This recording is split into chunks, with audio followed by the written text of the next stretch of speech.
Šiandieną pakalbėsim apie vaikus. Labai daug žmonių ateina su problema, vaikų problemos. Žmonės vežioja vaikus pas gydytojus ir vaikai gydytojai pagydyti negali.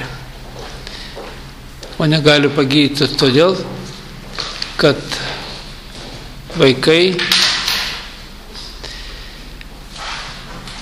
jų lygis žemas, tėvai pergyvena ir aišku dar problemas atsiranda.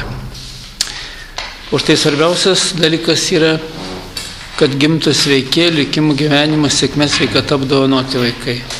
Visų pirma, po to antras etapas yra, jie turi būti užauginti deramam lygyje, aukštame lygyje. Ir trečias, reiškia, yra žmogui duoti jiems informaciją, kad jie galėtų paskiau savo gyvenimo tvarkyti patys. Nes žmogus, kuomet subręsta, jisai gyvenimą formuoja pats. Bet kadangi žmonės nežino pagrindų, atsiranda labai daug klaidų. Už tai netgi aš kaip paskatas sakydavau, kad vaikas iščiasi vaikystėje, paauglystėje, jaunystėje ir brandžiame amžiuje. Tėvams vaikai visą laiką vaikai, kokiam amžius jie bebūtų, o patys vaikai, kada nežino informacijos, tada yra problemas. Kuomet problemas atsiranda, pas tėvus atsiranda griūtis ir ta griūtis, dvasinė griūtis, pergyvena, o tas pergyvenas neigiamą emociją, jeigu žmogus nežino, kaip reikia pergyventi. Ir vietoj to, kad apspinduliuoti vaiką palaimo šviesa, stresuoja ir tokiu būdu užmaitina vaiką dar atitinkamais negatyvais ir tokiu būdu vaikas dar giliau sminga. Vietoj to, kad vaikas veiktų, vaikas dar toliau giliau, sunkiau serga. O kada veža pas gydytojas, gydytoja bando gydyti vaistais. Bet dvasinių ligų gydytojai negydo ir tų ligų, kurios yra tėvuose, gydytojai negydo. Nebent yra labai šviesus gydytojas, kuris dvasiškai stiprus yra, tai savo esybę kažkiek tai reiškia padeda. O šiaip reiškia yra atstatyti dvasinę lygmenį galima tik per supratimą, suvokimą ir jokių būdų ne vaistais. Gali būti vaistai kažkokią tai pagalbą suteikti. Bet tik tada, kuomet yra dvasinis lygmuo, kuomet reiškia žmogaus pasitvarkės lygis. Todėl svarbiausias dalykas yra žinoti pagrindus.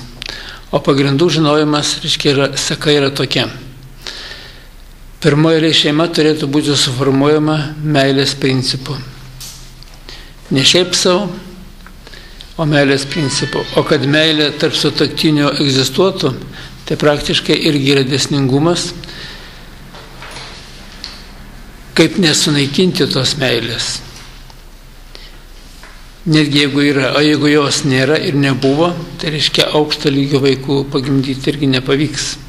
Nes priklausomai, jeigu tėvų lygis yra žemas, tai vaikai vienu lygiu tik tai aukštesni gimsta negu tėvai. Jeigu tėvų 5, vaikas 6 lygio, jeigu tėvų 6, vaikas 7, jeigu tėvų 3, vaikas 4 lygio. Jeigu yra 16 lygio ir pasigimdo vaiką 4 lygio, o kitas iki dar mažiau 3,5, tai praktiškai pagimdo gyvenimo kančiai. Ir ypatingai, kai tėvai nežino informacijos, patys nekyla, taip vaikas auga toks ir kankinasi. Ir paskiau negali mokytis, negali dirbti, nori laisvo, lengvo gyvenimo, įvairūs nukreipimai, žalingi įpročiai atsiranda, ypatingai pasireiškia. Esantis tėvuose žalingi įpročiai visi pasireiškia vaikuose ir būna atitinkamam amžiui, jie pradeda reikštis. Taip kad, kai žmonės nežino pagrindų, jie yra daug kur pasimetę ir ieškodami išeities, važinėja pas daugelį ten ir ekstrasensų, ir energetikų, ir kunigų, ir daktarų, ir praktiškai kaip nieks nesigauna, taip nieks nesigauna. Nes esminis dalykas yra sudaryti normales dvasinės vystymosi sąlygas. Dvasinis lygmuo turi būti. Pirmoje eilėje dvasinis lygmuo turi būti pas tėvus. Jeigu vaikas žemo lygio, jis praktiškai ir vystosi to žemo lygio. Ir labai yra didelis netgi skirtumas, pas tėvus būna užgimę ir neški 9-10 lygyje, o kadangi informacijos nežino, jų lygis yra nukrytęs, 3, 4, tai reiškia atitinkamą lygį ir vaikus gimdo. O lygio kritimo priežastis yra labai įvairias, tai yra stresai. Didžiausias stresas jaunystė būna pirma nesėkminga meilė, po to reiškia neatsistato lygį, jeigu žmogus nesuvokia ir jeigu nėra atgailos už tą reiškia nesėkmingos meilės pergyvena, netgi jeigu iki nenoro gyventi, reiškia ir vaikų normalių nelauk. Pirma reikia sutvarkyti. Už tai, kad reiškia būtų tvarkinga šeima ir galėtų formuoti, auginti sveikus vaikus, reiškia tais dar vadinamas buržuaziniais laikais, Lietuvoje buvo visa sistema. Kad suformuoti normalesnę šeimą, aišku, būdavo ten įvairių dalykų, bet daugumoje buvo tokie, sakyčiau, kaip papročiai, o iš kitos pusės kaip ritualai. Pavyzdžiui, supiršo pora atvažiuoja piršliai, netgi būdavo tokia mada, kad merginas ten penktadienį pasišluoja viską, šeštadienį, ir ten jau būna, kad šeštadienį arba sekmadienį reiškia atvažiuoja piršliai. Tai kad visą laiką būtų kiemas pašluotas, smėliu pabarstyti takeliai. Ir netgi asla, nes anksčiau grindų mažai kur būdavo, ir tą patį aslą pabarstytą smiltimis, kad būtų gražu, jauku. Aišku, visur stengiasi padaryti švarą, o dar jeigu ruošiasi piršliai atvažiuoti, dar jeigu praneša iš anksto, tai ypatingos pastangos. Na, aišku, piršlybos metu labai turi daug didelės reikšmės piršlio liežuvis, kaip jis moka įkalbėti, koks geras jaunikis. Na, aišku, apie tą jaunikį, jeigu netolimas kaimynas, tai visi žino ir be piršlio, ir jau mato, kiek meluoja, kiek ne. Jeigu tolimesnis atvažiuoja, aišku, iš karto taip stebisi, paskui, reiškia, vis tiek suplaukia visi pletkai. Ir jeigu būna jau sprendimas vestis, tai prieš mėnesį laiko duoda užsakus į bažnyčią, ne prieš mėnesį, prieš 3 mėnesius duodavo užsakus į bažnyčią ir užsako metu kunigas paskelbė, kad toks tai Jonas iš tokio tai kaimo ir tokio tai Ona iš tokio kaimo padavė užsakus santuokos sakramentui. Ir jau visi žino, kad Jonas vedasi, kad Ona išteka. Joną nustojo atakuoti mergos, Ona bernai. Vis tiek jau tolka nėra, jie jau išteka, jis jau vedasi. Eina kalbos, dėrybos kraičia ir taip toliau. Ir jeigu viskas tvarkoj, suplaukia visi pletkai, nes po užsakų iš karto reiškia pasipletkų pinė. Ir gera informacija ir bloga suplaukia. Ir tą informaciją žmonės reiškia persako, iškreipia ir papildo ir įvairiai reiškia, kas žino, kas nežino, kažką kam pasirodė. Ir jeigu tie pletkai neišardo nieko, toliau eina vedybos, vyksta toliau, tai eina atgaila, santuokos sakramentas, o po to jau lova. O dabar viską pradeda nuo lovos. Ir štai turime labai daug problemų. Dar negalvoja vestis, o jau. Ir aišku, tokiu būdu sukurta šeima, apie vaikų auginimą sunku įsivaizduoti. Be to, aš atsimenu dar tais tarybiniais laikais, man gal buvo kažkur tai apie 18 metų ir konferencija radiokomponentų gamyklų dirbau ir buvo cecho viršininkas toks Kiela už konferenciją. Kada būdavo kai koncertą vedė cecho arba gamyklos, tai jis jau kviesdavo kai kurių dalykų pakomentuoti. Na, aišku, žmogus jo ruoždavosi. Ir tokį reiškia sako. Bučiuojasi, nori susipažinti. Ir visa salė juokėsi, reiškia, kaip čia dabar bučiuojasi, dar nesusipažinę, bučiuojasi, nori susipažinti. visus kažkas tai stebina. O dabar ir dar geriau yra, guli lovai, nori susipažinti. Netgi vardo dar gerai nežino. Ir žmogaus nepažįsta, o reiškia jau. Yra tokie faktai, ir labai jų nemažai yra. Kaip vienas vaikinas pasakoja, šeštadieniais, sekmadieniais, reiškia, važiuoja į Palangą, kad ten, reiškia, susirasti kažkokią tai draugę tam vakarui. Tai vat eina, reiškia, tos lytinius santykius ir tas visas, reiškia, gyvenimas taip tęsiasi. O kadangi žmonės nežino pagrindų, reiškia, visą užkratą gauna, telegonijos tą efektą gauna, o paskui telegonijos efektas persiduoda į vaikus. Be to krenta lygis, nakrytės lygis, reiškia, jeigu tėvų lygis nakrytės, tai praktiškai ir vaikas tik tai maždaug vieno lygio aukštesnis gimsta negu tėvai. Ir paskui su tais vaikais jau yra problemų. Ir problemas yra nuo pat vaikystės. Būna kitas iki fiziškai stiprus, jis neserga, atrodo linksmas vaikas, bet jis neturi lygio, kai reikia mokytis, jis negali mokytis. Arba labai ilgai nekalba, ilgai nevaikšto. Kitas iki net nekalba, būdami ir 5 metų dar vaikas nekalba.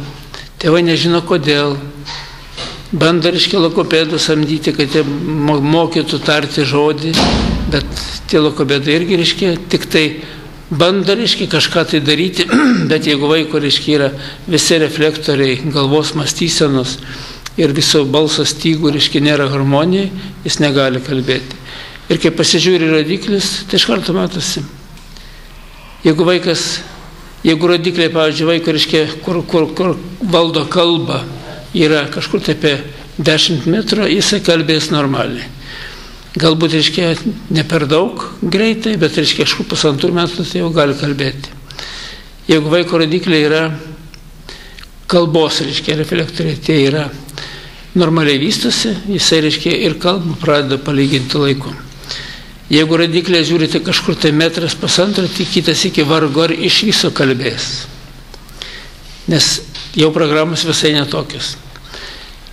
Ir kai pasižiūri vaikščiojimą, koordinaciją žiūri, koks lygis yra. Koordinacijos lygis, reiškia, žiūri, jisai visai žemas yra, tai vaikas, reiškia, labai ilgai nevaikšto. Jis šliaužia 4, įsikibęs, reiškia, eina, bet jis pusiausvyros normalios neturi. O jeigu, reiškia, lygiai visi tvarkoja, reiškia, koordinacijos irgi, reiškia, vaikas pradeda greitai vaikščioti. Viskas yra savo laiku. Ir kai lygiai labai gerai atsistato, tai vaikai, jų vystymas visai yra kitoks. Jie greitai vaikšto, greitai kalba. Net yra tokių atvejų, kad 8 mėnesių vaikas ir vaikšto ir kalba jau. Kai kitas jau 2 metų dar reiškia nekalba.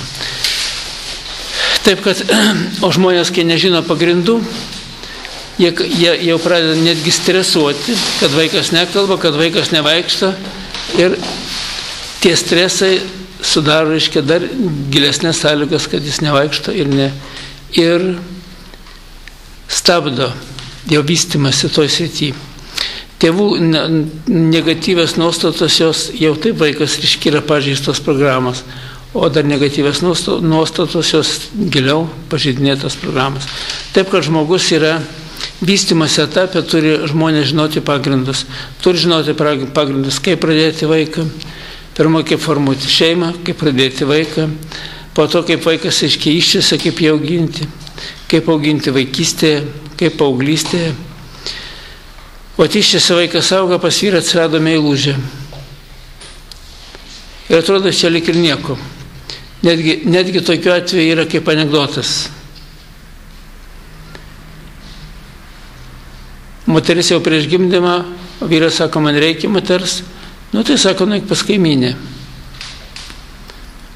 Ta kaimynė, reiškia, paskiau duoda į 3 rublius, kaip anksčiau. Nueina pas tą kaimynę, ateina, kaip sako, sako, viskas gerai. Jis sako, ir pinigus paėmė, taip sako. O matai, kokie jinai, sako, aš tai kaip vyra, jinai vakščiai nešė, aš vyrai dėl be pinigų, jos vyrai. Čia atrodo, kaip anekdotas yra, bet, reiškia, gyvenime, reiškia, tokiu atveju aš niekiek nebejoju, kad kartais būna. Bet žmonės nežino, kas vyksta, reiškia, jeigu lytinis aktas įvyko su kita moterim, tai tėvas nutolo nuo vaiko, keičiasi biologinės vibracijos. Ir jeigu vaikas auga, reiškia, daugiau panašus į tėvą, reiškia, kai kurie, reiškia, rodikliai, kurie esminiai eina iš tėvo, ištakų maitinimasis, tas maitinimasis nutrūksta ir netgi gali vykti persileidimas. Už tai, kad vyras turėjo lytinį santykį su kita moterim, persileido žmona iš čia būdama. Apie šitą niekas nekalba ir niekur nėra rašoma, nes šitie dalykai neištirti yra dvasiniam lygmenį ir juos ištirti nėra taip paprasta.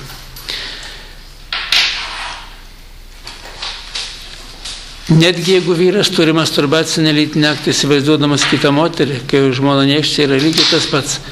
Gali vykti, reiškia, tokie patys procesai ir jis nutolsta nuo vaiko ir vaikas, reiškia, vaiko lygis krenta. Jeigu vaikas netgi panašus daugiau į mamą arba per pusę pusiau į tėvą, pusiau motiną, tai reiškia, jeigu atsitinka tokie atvejai, tai praktiškai neištikimybė, ta tiek dvasinė, tiek fizinė neištikimybė, jinai iš karto, reiškia, nutolsta tėvas nuo vaiko 50% ir keičiasi daugelis rodiklių neigiamą kryptimi. Ir tie pasikeitę rodikliai, jau, reiškia, vaikas vystosi kitoks. Paskiau, reiškia, vyras jau, kada ateina pagimda žmona, reiškia, sueina į lytinį santykių su žmona ir žmona nutraukia nuo vaiko. Ir vaikas pradeda sirgti netgi. Jau nebeturi ryšį ne tik su tėvu pilnu 100%, bet ir su motina. Ir mažas vaikas, kuriam, reiškia, labai reikalinga šitas visas ryšys, be jo praktiškai labai sunku vystytis ir augti.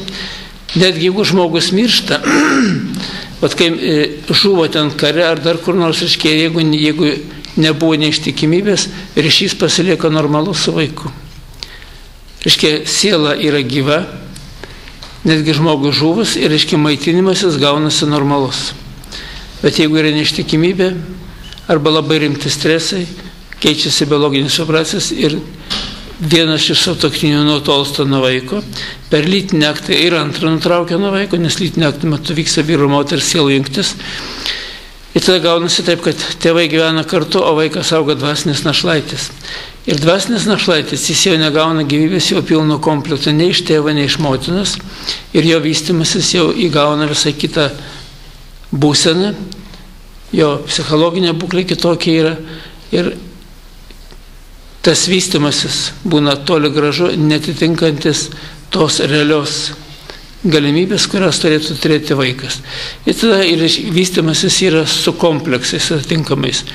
Svarbiausias dalykas, kad tie kompleksai pasireiškia skirtingose perioduose. Vieniems, reiškia, veikia vaikystėje, už tai, kad serga labai dažnai ir taip toliau. Kitiems, reiškia, atrodo, vaikas lyg ir nieko nesitiko, auga, vystosi, o paskui, reiškia, vaikystėje, paauglystėje, jau vyresniam amžiuje, jisai pradeda, reiškia, atsiranda problemas, ligų, nesėkmių, nelaimių problemas. Ir taip toliau. Taip, kad vaiko auginimas, reiškia, be žinių, šiandieninį šitų suvokimą, tų dvasinę lygmens žinių, praktiškai žmonės darydami daug klaidų, tos klaidos neleidžia normaliai vystytis vaikui. Normaliai protiškai, normaliai fiziškai, kiekvienam yra skirtingai, bet priklauso, daugeliui būna ir fiziškai, ir protiškai. Paskui žiūri, kad jisai dar 1, 2, 3 klasėje mokosi gerai, o jau žiūrėk, prasideda kokie tikslesni mokslai ir jis jau nebegali jų apriepti, nes lygis yra per žemas. O svarbiausia, tai vaikus, reiškia, kankina įvairios lygos. Ir dar lygos, reiškia, yra ne tik, kad šiaip savo lygos kaip vaiką. Jeigu tėvai, pavyzdžiui, vyras aptarė lytinį santykį su kita moterimi ir kokį 10 programų įvairiausių lygų, nesėkmių, nelaimė, tame tarp vėžio programą gauna. Ir visos programos pasiekia iš karto vaiką. Dvasinės programos iš karto persida vaiką. Jeigu mama, reiškia, aptarė lytinį santykį su kitu ir lygiai tas pats, bet paskiau, reiškia, vyras su žmonos eina lytinius santykius, vyrai irgi nutraukia. Į vaiką, jeigu persida tiesiogiai iš karto, tai į sutuoktinį tik tai per lytinius santykius persideda. Jeigu nebuvo lytinių santykių, reiškia, jų tie dalykai nevyksta tas pokytis. Jeigu vaikas yra panašus daugiau į tėvą, reiškia, tai daugiau tos, kur nuo tėvo eina programos, o jeigu motina, daugiau motinos pusės. Žmonės, kada gimsta, jie paveldė tiek iš tėvų, tiek iš motinas, tiek iš tėvo atitinkamą lygio programas. Priklausomai, jeigu meilės jausmas yra tarp sutuoktinių, gražus meilės jausmas, tai ir vaikas išnešiotas tvarkingai, tai vaikas paveldė tėvų gerasias savybės. Jeigu pas juos buvo barniai, pyktis, nesantarvė tiek nėštumo metu, tiek po to, reiškia, po gimdymo auginant vaiką, vaikas paveldė blogas savybės. Ir čia jau, reiškia, iš tikrųjų yra labai didelė klaida, kad nei mokslas, netgi, reiškia, nei kunigai, nei daktarai patys, nei patys, reiškia, yra tie mokytojai neruošia žmonių tam gyvenimui.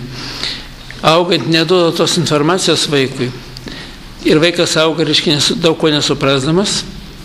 Ir paskiau gyvena gyvenimą irgi nesuprasdamas daug ko. Ir jiems atrodo, kad čia viskas gerai, kad čia nieko baisaus nėra. Netgi, reiškia, yra kažkoks tai užkratas eina, nes blogio užkratas labai greitai plinta.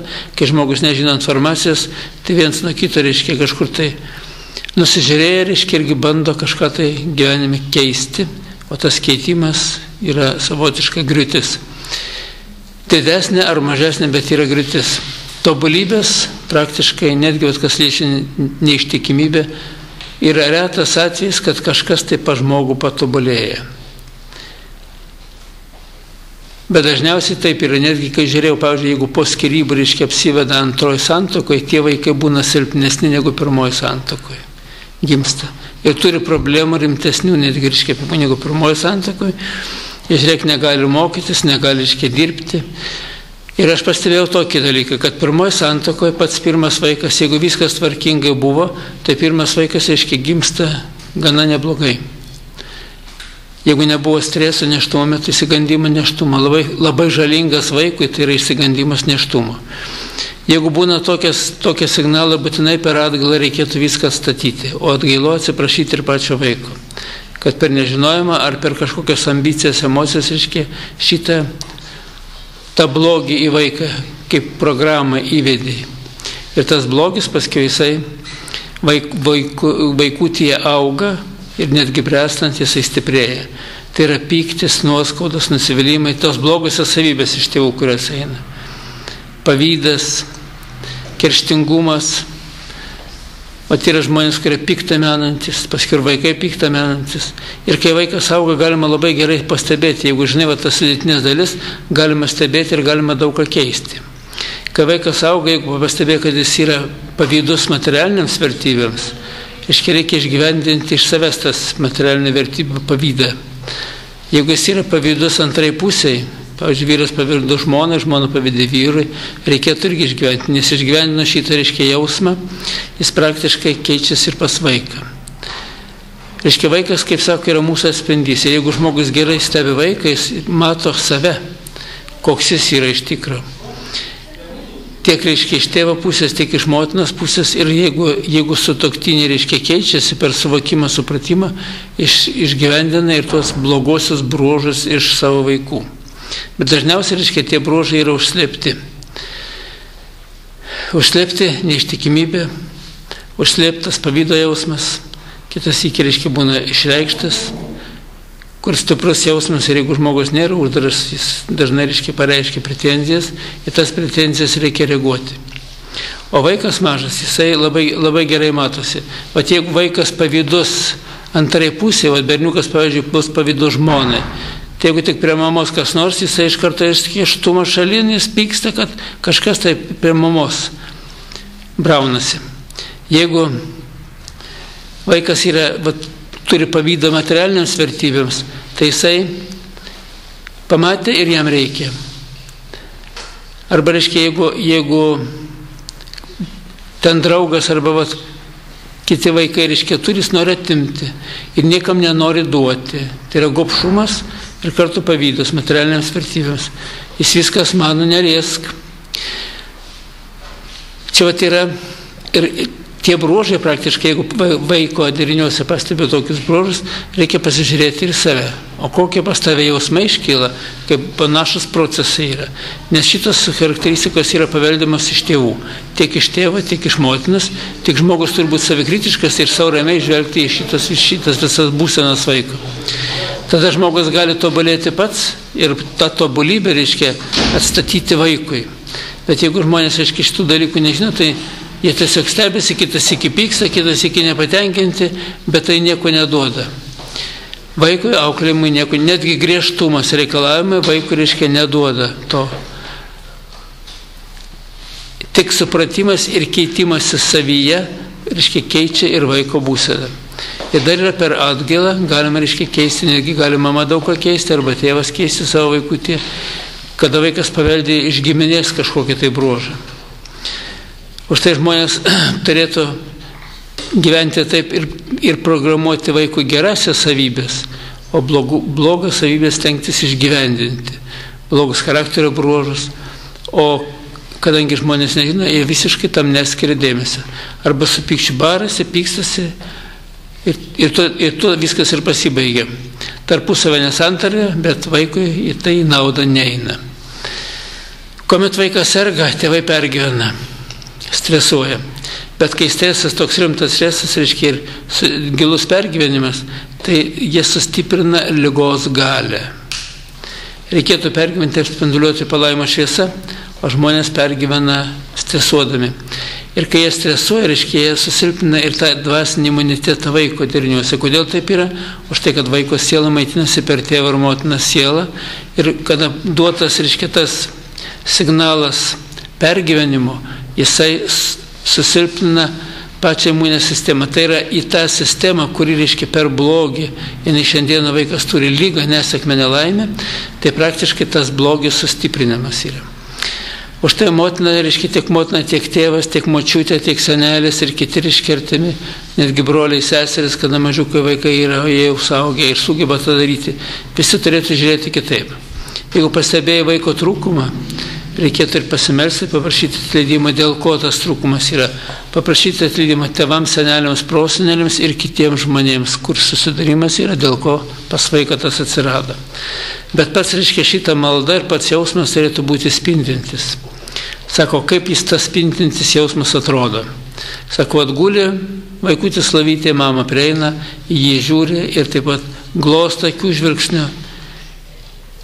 Koks gražutis, koks gerutis su tokia meilės jausmu didžiuliu, kad į Dievas laiminta, kad jiem gyvenimas klostytųsi, kad jis vystytųsi, augtų sveikas, ir su tokiu nuoširdžiu jausmu, ir vaikas netgi tą nuoširdų motinas, reiškia, jausmą priima ir net šypsosi per miegus, o motina nuo to dar geriau, atrodo kaip rojuje. Tai šitas jausmas yra gydantis, o jausmas pykčio, neapykantos, nuoskaudų, sielvartė, jis yra gilinantis vaiko augimo metu, reiškia, tai yra sveikim, nesveikatą priduoda, o susilpina dvasinį imunitetą. O silpstant dvasinį imunitetą silpsta ir vaiko galimybės pasveikti nuo tos jėgos, ypatingai nuo tų dvasinių ligų, nuo tų žalingų įpročių, nuo tų, reiškia, įvairiausių, reiškia, ydų, kurios persiduoda iš tėvų. O ydas įvairias yra alkoholikas, kleptomanas žmogus, alkoholikė, kleptomanė, jeigu moteriškai, žiūrėti pagal žmogų, reiškia, tik vieną giminę minint. O šiaip praktiškai yra vyriškos ir moteriškos, ir ydos, ir tie žalingi įpročiai, paleistuvystė, po to tyčiajimasis, jeigu, pavyzdžiui, vyras tyčiajasi iš moters ir merginų kažkada, tai reiškia yra apgaudinėję. Žinau, kad su tavo dukra bus tokios problemos, kad kiti su ją elgsis taip pat, kaip tu elgėsi su kitom moterim. Jeigu moteris ten kažkur, tai reiškia vyrus, lyg ir švaisti šalis, reiškia, dukra irgi turės problemų. Galbūt net tavo kažvaistų, bet sėkmės ir laimės gali kitas iki net netikėjusi likti. Ir taip toliau, tai visas programas, negatyvias programas kūrė negatyvą. Ir žmogus turi suprasti, reiškia, bet jis suprasti tos dėsningumus turi suvokti, o po to, reiškia, stengtis, kad savo gyvenime, tiek augant vaikystėje, paauglystėje, tiek, reiškia, gyvenant ir prisiminus tos įvairius, reiškia, atvejus, sugebėtų išeiti, išsilaisvinti iš tų negatyvių gyvenimo pergyvenimų, sukurių arba klaidų tų vadinamų. Tai vat, žmogus, reiškia, auginant vaiką, jis turėtų labai stebėti. Jeigu dar jaunystė, vaikystė nelabai susimasto, jau žmogus, kada, reiškia, turi šeimą ir turi vaikus, jau jo mąstysena yra kitokia. Jis jau daugiau atsakingiau elgesi, jis nori, kad vaikas būtų laimingas, sveikas ir, reiškia, kai mato kažkokios tai savyje trūkumus, jis turėtų juos išgyvendinti iš savęs pirmoje eilėje, jeigu nori, kad vaikas tų trūkumų neturėtų. charakterio bruožai yra pyktis, agresija, neapykanta, nuoskaudos, nusivylimai, baimė, pavydas, gobšumas, kerštingumas, piktą menantis žmogus. Ir va šitos savybės, jeigu jos labai stipriai išreikštos, šitas žmogus praktiškai auga tikrai paskiau ir nei draugų nėra, ir jo lygis nebūna aukštas, ir jis būna savotiškai atstumtas nuo kitų, ir paskiau daugiausiai jie jungiasi, kad auga vaikystėje į grupės panašių, ir paskiau jie lik ir patenkina savo kažkokios tai užgaidas, norus, organizuoja grupės, į vagysčių grupės, vagys į vagysčių grupės, paleistųjų grupės ir viens kitas skatina. Ir taip toliau, visas grandis tiesiog reiškia, kai pasižiūri, taip ir yra. Netgi yra toks lietuviškas labai geras įsireiškimas, reiškia tokia gera išmintis. Sako, tu papasakok apie savo draugus, aš pasakysiu, kas tu esi. Praktiškai iš tikro atspindys yra. Ir va tėvai, kada vaikas auga, vaikystėje, jaunystėje, jie turi būtinai gilintis, reiškia, į vaiko gyvenimą ir kalbėti su juo. Ir kada žino informaciją, stebėti, kaip jis vystosi ir kokios pasimintis yra. Ir iš kur tos mintis gautas. Dažniausiai šiandieną didžiulį auklėjimo sistemą turi mokykla ir gatvė. Tai yra mokyklos draugai ir gatvės draugai. Ir kaip nekeista, tėvų įtaka nėra stipri. Kodėl nėra stipri? Štai, kad tėvai nemoka argumentuotai paaiškinti vaikui, kodėl to nereikia daryti. Tikinti močiutė arba mama, Dievas nubaus. O kodėl Petriuko nebaudžia Dievas? Jis taip elgiasi. Ir jam gerai, ir jis viską turi. Ir taip toliau. O kadangi, kai nepaaiškina, kaip yra iš tikro, kokias vertybės prarasdamas žmogus praranda savo tas žmogiškasias savybės, kurios paskiau, reiškia, turi didelį reikšmę jo paties gyvenime, tai žmogus, reiškia, nežinodamas šito negali paaiškinti. Ir kai negali paaiškinti, negali argumentuotai kalbėti. O jeigu kalba yra tik tai draudimas, tai kitas iki draudimas dar daugiau suskatina veikti. Juk visur, reiškia, yra tas ir asmeninis pavyzdys. O gydytojas skaito paskaitą ir pasako, kaip rūkyti yra žalinga, ir per pertrauką užsirūko. Tai kiek ta informacija duoda naudos tiems klausytojams? Lygiai taip pat, kaip reiškia yra, tėtis aiškina, kad negalima gerti rūkyti, o pats rūko. Ir vaikas ima, pavyzdžiui, galvoja, jeigu rūko, tai čia yra kažkas tai gerai, vyriškai, kažkas tai dar kažkas taip. Ir taip toliau. Nereikia keiktis, bet keikis. Žmonės juk nežino, kodėl negalima keiktis. Kodėl negalima naudoti tų piktų žodžių, keiksmažodžių. Juk Masaruomoto tyrimas yra, kaip atrodo žodis meilė ir dėkingumas, kur gražiausia struktūra, pati harmoningiausia struktūra. Ir kaip atrodo žodis velnias. Tai yra tiesiog nėra jokios harmonijos. Tai yra savotiškai tamsa įsibrovusi į žmogų. Ir žmogus, kuris naudoja keiksmažodžius, reiškia, jis įsileidžia dvasinę tamsą, ir tada nėra dvasiniai šviesai vietos. Ir praktiškai ta tamsa egzistuojanti žmoguje, jį ir veda į dvasinės tamsos mintis, į kažkokius tai nuopolius, ir vaikas auga tokiai srityje. O kas yra augimas tokiai būsenai? Juk yra įpratimas, antras prigimimas. Reiškia, vaikas, jeigu dar ir gimė, buvo normalesnis, normalus, tai reiškia, po visų tų įpročio jisai tampa toks, atrodo, kad toks gimė, kad toks yra. Ir pas daugelį, reiškia, stebėjo kitokį dalyką, kad vaikai mažiukai, atrodo, buvo visai geručiai, paskiau tampa niekam tikė. Ir atvirkščiai, kai kurie tėvai, kurie deda pastangas, dar pradžio vaikai būna ir kokie blogiukai, bet paskiau, žiūrėk, ir mokosi gerai, ir mama užjaučia, ir tėtį užjaučia, ir su juo gali kalbėti, jis subręsta, visai kitoks yra. Jo subręsta mintis, jis gali pradėti galvoti. Vaikai maži, jie neturi mąstysenos lygio tokio, kokią turi, reiškia, žmonės. Už tai vaikus mažus daugiausiai, reiškia, auklė, taip pat kaip tos gyvūnus įpratina kažkaip telktis. Davė žodį, pasakė, jis turi taip daryti, tai ten šuo vykdo tą nuostatą, netgi katės jau sunkiai pasiduoda dresiravimai. Tai vaikai irgi žmonės savotiškai kaip vaikystėje dresiruoja. Tik tai žmogui, reiškia, paskiau, kada vaikas auga, jis kai pradeda jau mąstyti, jis labai gerai suriša, jeigu turi gerą atmintį, jis informaciją tą suveda į vieną vystumą ir jis mato, kad jeigu šitą padarysi, bus blogai. Jis jau turi tą vadinamą atmintį ir mąstyseną. Jeigu ten gyvūnai yra tik pagal refleksus dirba, tai žmogus, reiškia, yra visai kitokia būtybė, jis turi dar protą, mąstyseną. Ir jeigu vaikas užgimęs mąstantis, viską jisai labai greitai orientuojasi. Bet jeigu vaikas užgimęs tikrai silpname lygyje, jo kaip ir to gyvūnėlį nebeišlavinsi, nebeišmokinsi, kažko tai nepadarysi. Jeigu ypatingai žemą lygio, pavyzdžiui, Daunas yra, tai iš Dauno kažko tai nei profesoriaus nieko nepadarysi. Kiek tu pastangų bedėtų. O štai žmogus, aišku, turi skirti dėmesį tiek šeimos formavimui, tiek vaiko pradėjimui, jo auginimai ištisą vaikystę, paauglystėme ir pradžiame amžiuje.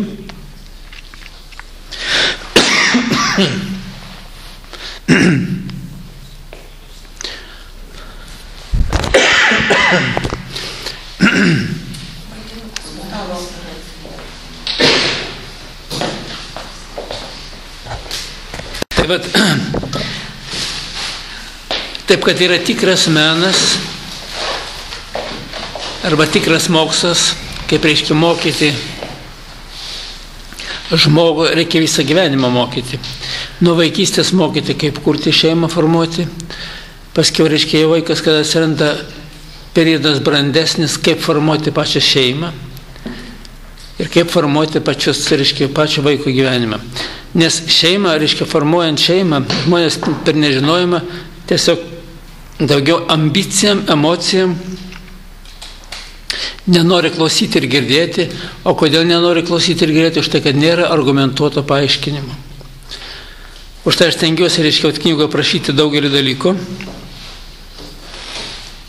Kaip vis dėlto turėtų atrodyti pas principas formavimas, nes tai yra pagrindas. Jeigu taip gerai pasižiūrėti, tai šeima pagrindas viso žmogaus gyvenimo. Jeigu žmogus turi tvarkingą šeimą ir pasigimtų tvarkingus vaikus, jam nėra tų kančių, o paties savo ruoštų tvarkingus anūkus, tai yra nėra žmogui tiek, reiškia, tų kančių, tiek tų rūpesčių ir tokių visų tų negerovių, kurios praktiškai žmonėms yra tie, kurie iš tikro, nežinodami informacijos, tiek šeimą formuoja, tiek vaikus gimdo ne taip, kaip turi būti, paskiau patys negali gyventi. Arba netgi taip yra, kad paskiau vaikai neišgyvena, netgi tėvai dar gyvena, o vaikai jau senai kapuose. O kada žmogus žino pagrindus ir kūrė tą pagrindą, tuos pamatus suformuoja gerus, reiškia, savo pačiam, vaikų pradėjimui, auginimui, tai praktiškai jis turi senatvėje visai kitoks džiaugsmas ir kitokia gyvenimo trukmė ir kitokia sveikata. Nes matot, yra labai tas glaudus ryšys. Ot mes gaunam, reiškia, informaciją iš savo tėvų, senelių, prosenelių, o vaikai iš mūsų. O paskiau iš vaikų mes vėl gaunam, iš mūsų, reiškia, mūsų tėvai, seneliai, proseneliai. Visa grandis juda taip, reiškia, iš tėvų, senelių, prosenelių mes gaunam informaciją, ją perdedam savo vaikams, vaikai formuoja gyvenimą ir keičiasi mūsų pačių ir mūsų tėvų, senelių, prosenelių, reiškia, netgi mirusių žmonių keičiasi charakteristikos. Va šito dalyko nei vienoje knygoje nėra prašyta. Už tai, jeigu yra tvarkingi vaikai ir jeigu jie žino informaciją ir tvarkingas auklėjimas, netgi keičiasi, reiškia, pačių tėvų, senelių, prosenelių, tai yra visas pamatas gyvenimo. Taip, kad mes gyvenimą, kai gyvenam, tai mes jį formuojam pilno tą žodžio prasme. Jeigu keičiasi mūsų pačių vaikų, anūkų, proanūkių gyvenimas ir keičiasi mirusių tėvų, senelių, prosenelių gyvenimas, tai kas tada mes esam? Mes esam pamatas, reiškia, to visą gyvenimo. O tą pamatą, kad, reiškia, turėti tvirtą, reikia turėti žinių ir jį formuoti. Ir šitas žinias būtinai perduoti vaikams. Tada vaikai pradeda iš vaikystės formuoja tvirtesnį savo pamatą ir laikui, reiškia, bėgant tas pamatas dar stiprėja ir paskiau jie gali jau sukurti gyvenimą visai kitokiame lygyje. Bet jeigu jie nežino informacijos, neturi informacijos ir formuoja taip, kaip, reiškia, išeina, kaip gaunasi, tai praktiškai dažniausiai būna taip, sako, stengiuosi, o išeina kaip visuomet. Nieko gero iš tų pastangų. Nes žmogus turi išlaikyti savo žmogiškasias vertybės ir savybės.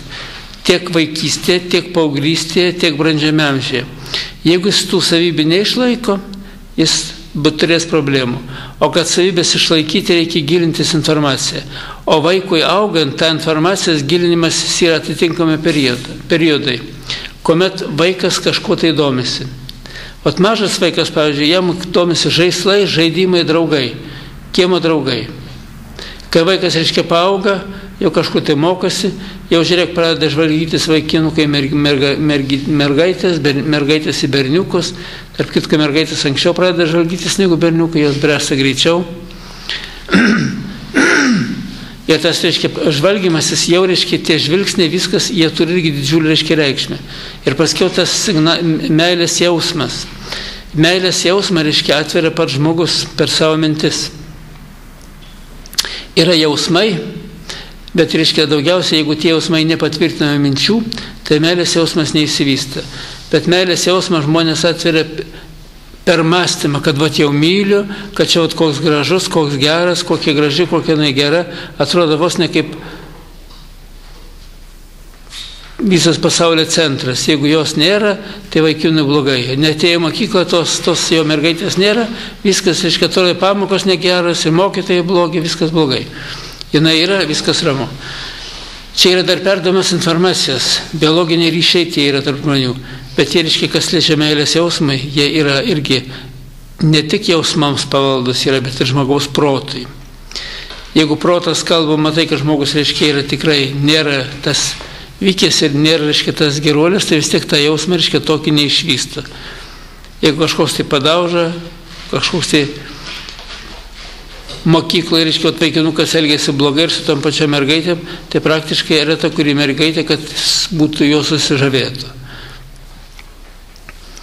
O tie, kurie daugiau, reiškia, tokie, kaip sako, lipšnus yra ir su mergaitėmis bendrauja, reiškia, jau mergaitės daugelis svajoja, kad čia vaikinas ir taip toliau būtų, kad norėtų, kad būtų jisai jos ir taip toliau grandis. Ir čia jau prasideda pirmieji meilės jausmai. Ir jeigu jie yra sužadinami tie jausmai, juos jausmus sužadina žmogus savo mintimis. Ir vat jaunystėje vaikai daugiausiai, reiškia, būna, kad pradeda svajoti, ten nuotraukas laiko, kas, reiškia, laiko nuotraukas merginas, ten kokio vaikino galbūt, arba, reiškia, kada vaikiną mato kasdien, tai to nuotraukų nereikia, o artistų, reiškia, po pagalbę ten laiko nuotraukos, artistai įsimylėjusi, paskui sužinojo kažkokią tai to artisto gyvenimo klaidą, arba ten jis jau apsivedė su kita, pergyvena, stresuoja iki nenoro gyventi, kad jis jau jo nėra, dabar jis nebemano bus, nes jis jau turi kitą, ir taip toliau. Tai yra, o dabar tų romanų, reiškia, pilna, ir čia ta laki vaizduotė, jinai tiesiog sukelia tos sužadina jausmus.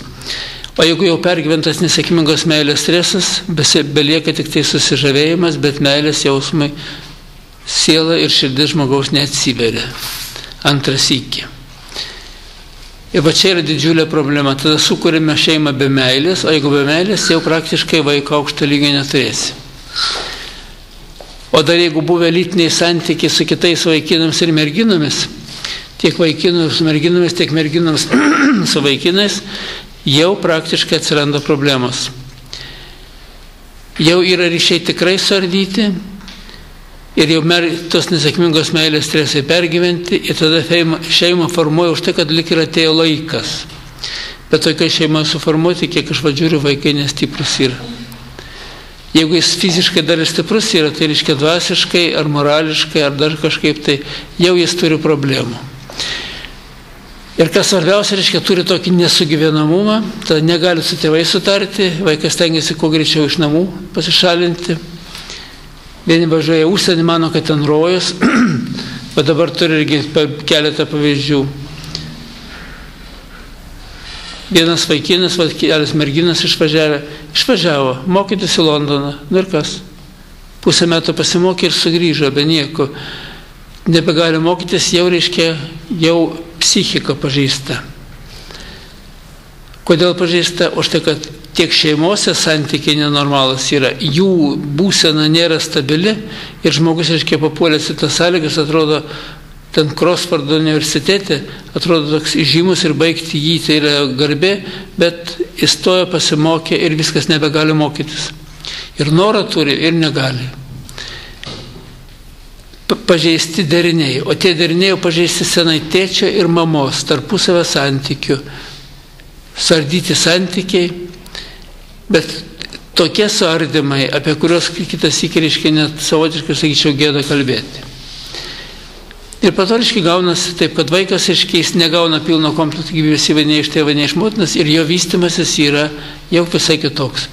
Taip, kad čia yra, kaip visur yra pagrindas, taip ir žmogaus, šeimoje yra pagrindas. O tas pagrindas yra, tai yra kokius gyvybės syvus vaikas gauna iš tėvų, senelių, prosenelių. Iš senelių, prosenelių eina į tėvus, iš tėvų eina į vaikus, o iš vaikų eina į savo vaikus. Taip pas Dievą gražiai sutvarkyta. Ir daugelis, kai gimsta vaikas, pasižiūrė, gimimas. Tėvai gimė, seneliai gimė 9-10 lygyje, vaikai gimė irgi 7-8, o jau anūkai gimė 5-6 lygyje.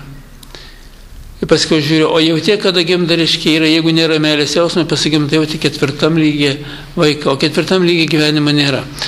O štai, kada kalbama yra apie vaiko auginimą, vaikas iščiasi vaikystė, paauglystė ir brandžiame amžiuje, pirmoje eilėje turi didžiulę įtaką, turi pačių tėvų gyvenimas. Turime omeny ir prieš vedybas, iki vedybų ir po vedybų.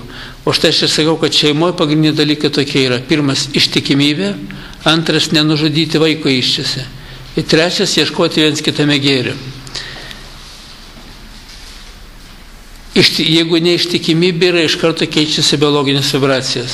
Lytinio aktyvumo tai vyksta susilimas vyro ir moters ir keičiasi biologinės vibracijas. Jeigu neištikimybė šeimoje, tėvai būna nutolę nuo vaikų. Bet vaikai toliau yra, kada jie gyvenimą gyvena, jie dar turi kažkur 50% ryšį su tėvais. Bet jeigu jie aptari lytinius santykius, ar ten vaikinai su panelė kokia, ar mergina su vaikinu, jau jie nuo tėvų nutolsta dar pusė. Tos pusės pusė. Tai ir lieka tik 25%, 20% ryšys su tėvais. Ir paprastai vaikai tada nebesirūpina tėvais nei senatvėje, nei neužjaučia ir labai didelės konfliktinės situacijas yra. Taip, kad ištikimybė šeimoje, ištikimybė reiškia partnerių, yra vienas iš svarbiausių reiškia irgi dalykų. Antra, reiškia mokyti vaikus to, kad jie suprastų. Jeigu, reiškia, vaikas, pat mergaitė arba ištekėjo, vaikinukas apsivedė, ten sūnus, ir jeigu jų ryšiai, reiškia, tvarkoj, tai jie praktiškai visai dar gyvenimas tęsiasi normaliai.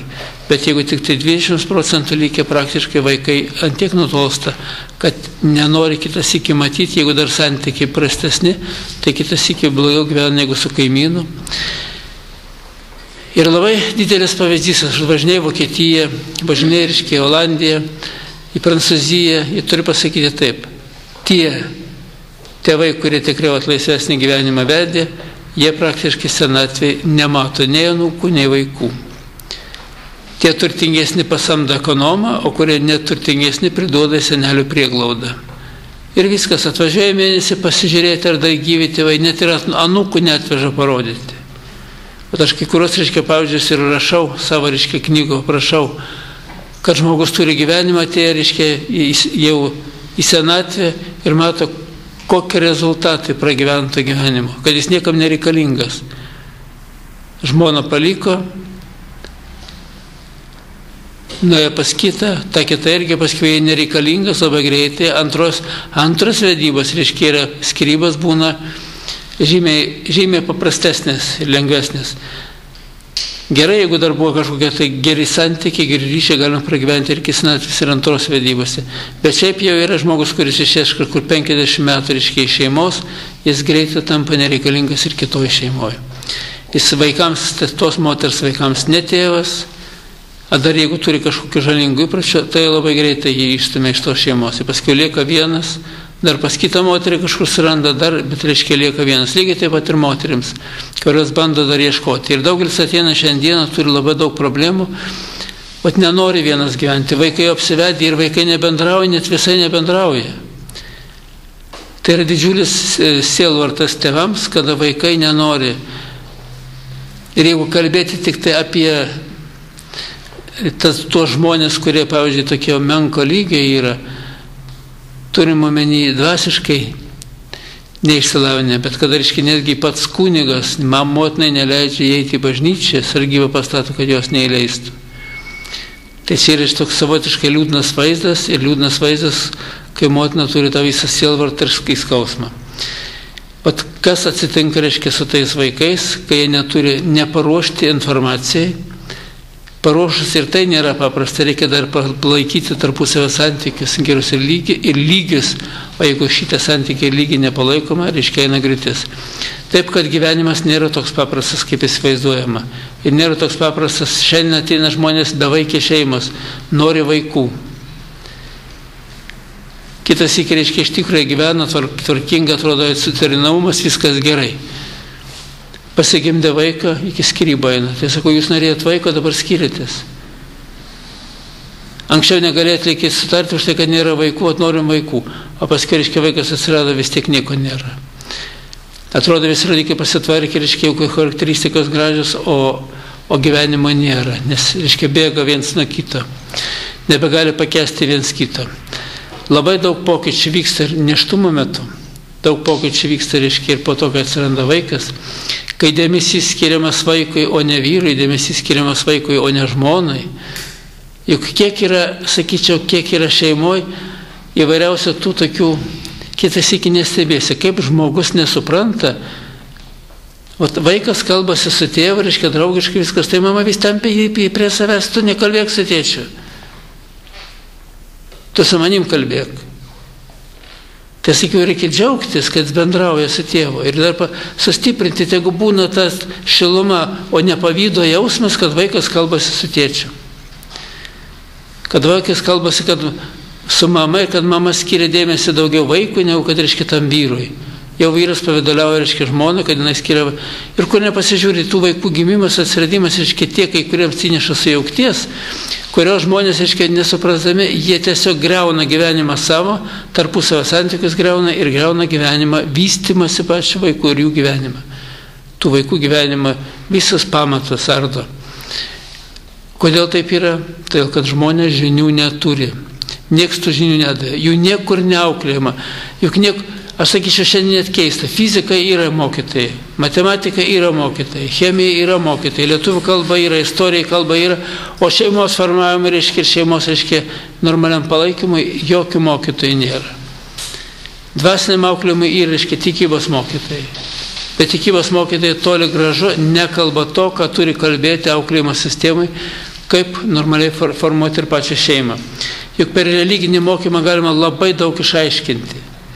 Bet dėja, tikybos mokytas, kad jis mokėtų melstis, mokėtų persižegnoti, dar, reiškia, mylėti Dievą, įtikinti, kad mylėti, o kas yra Dievas ir kaip jį mylėti, reiškia, vėl nėra aiškumo.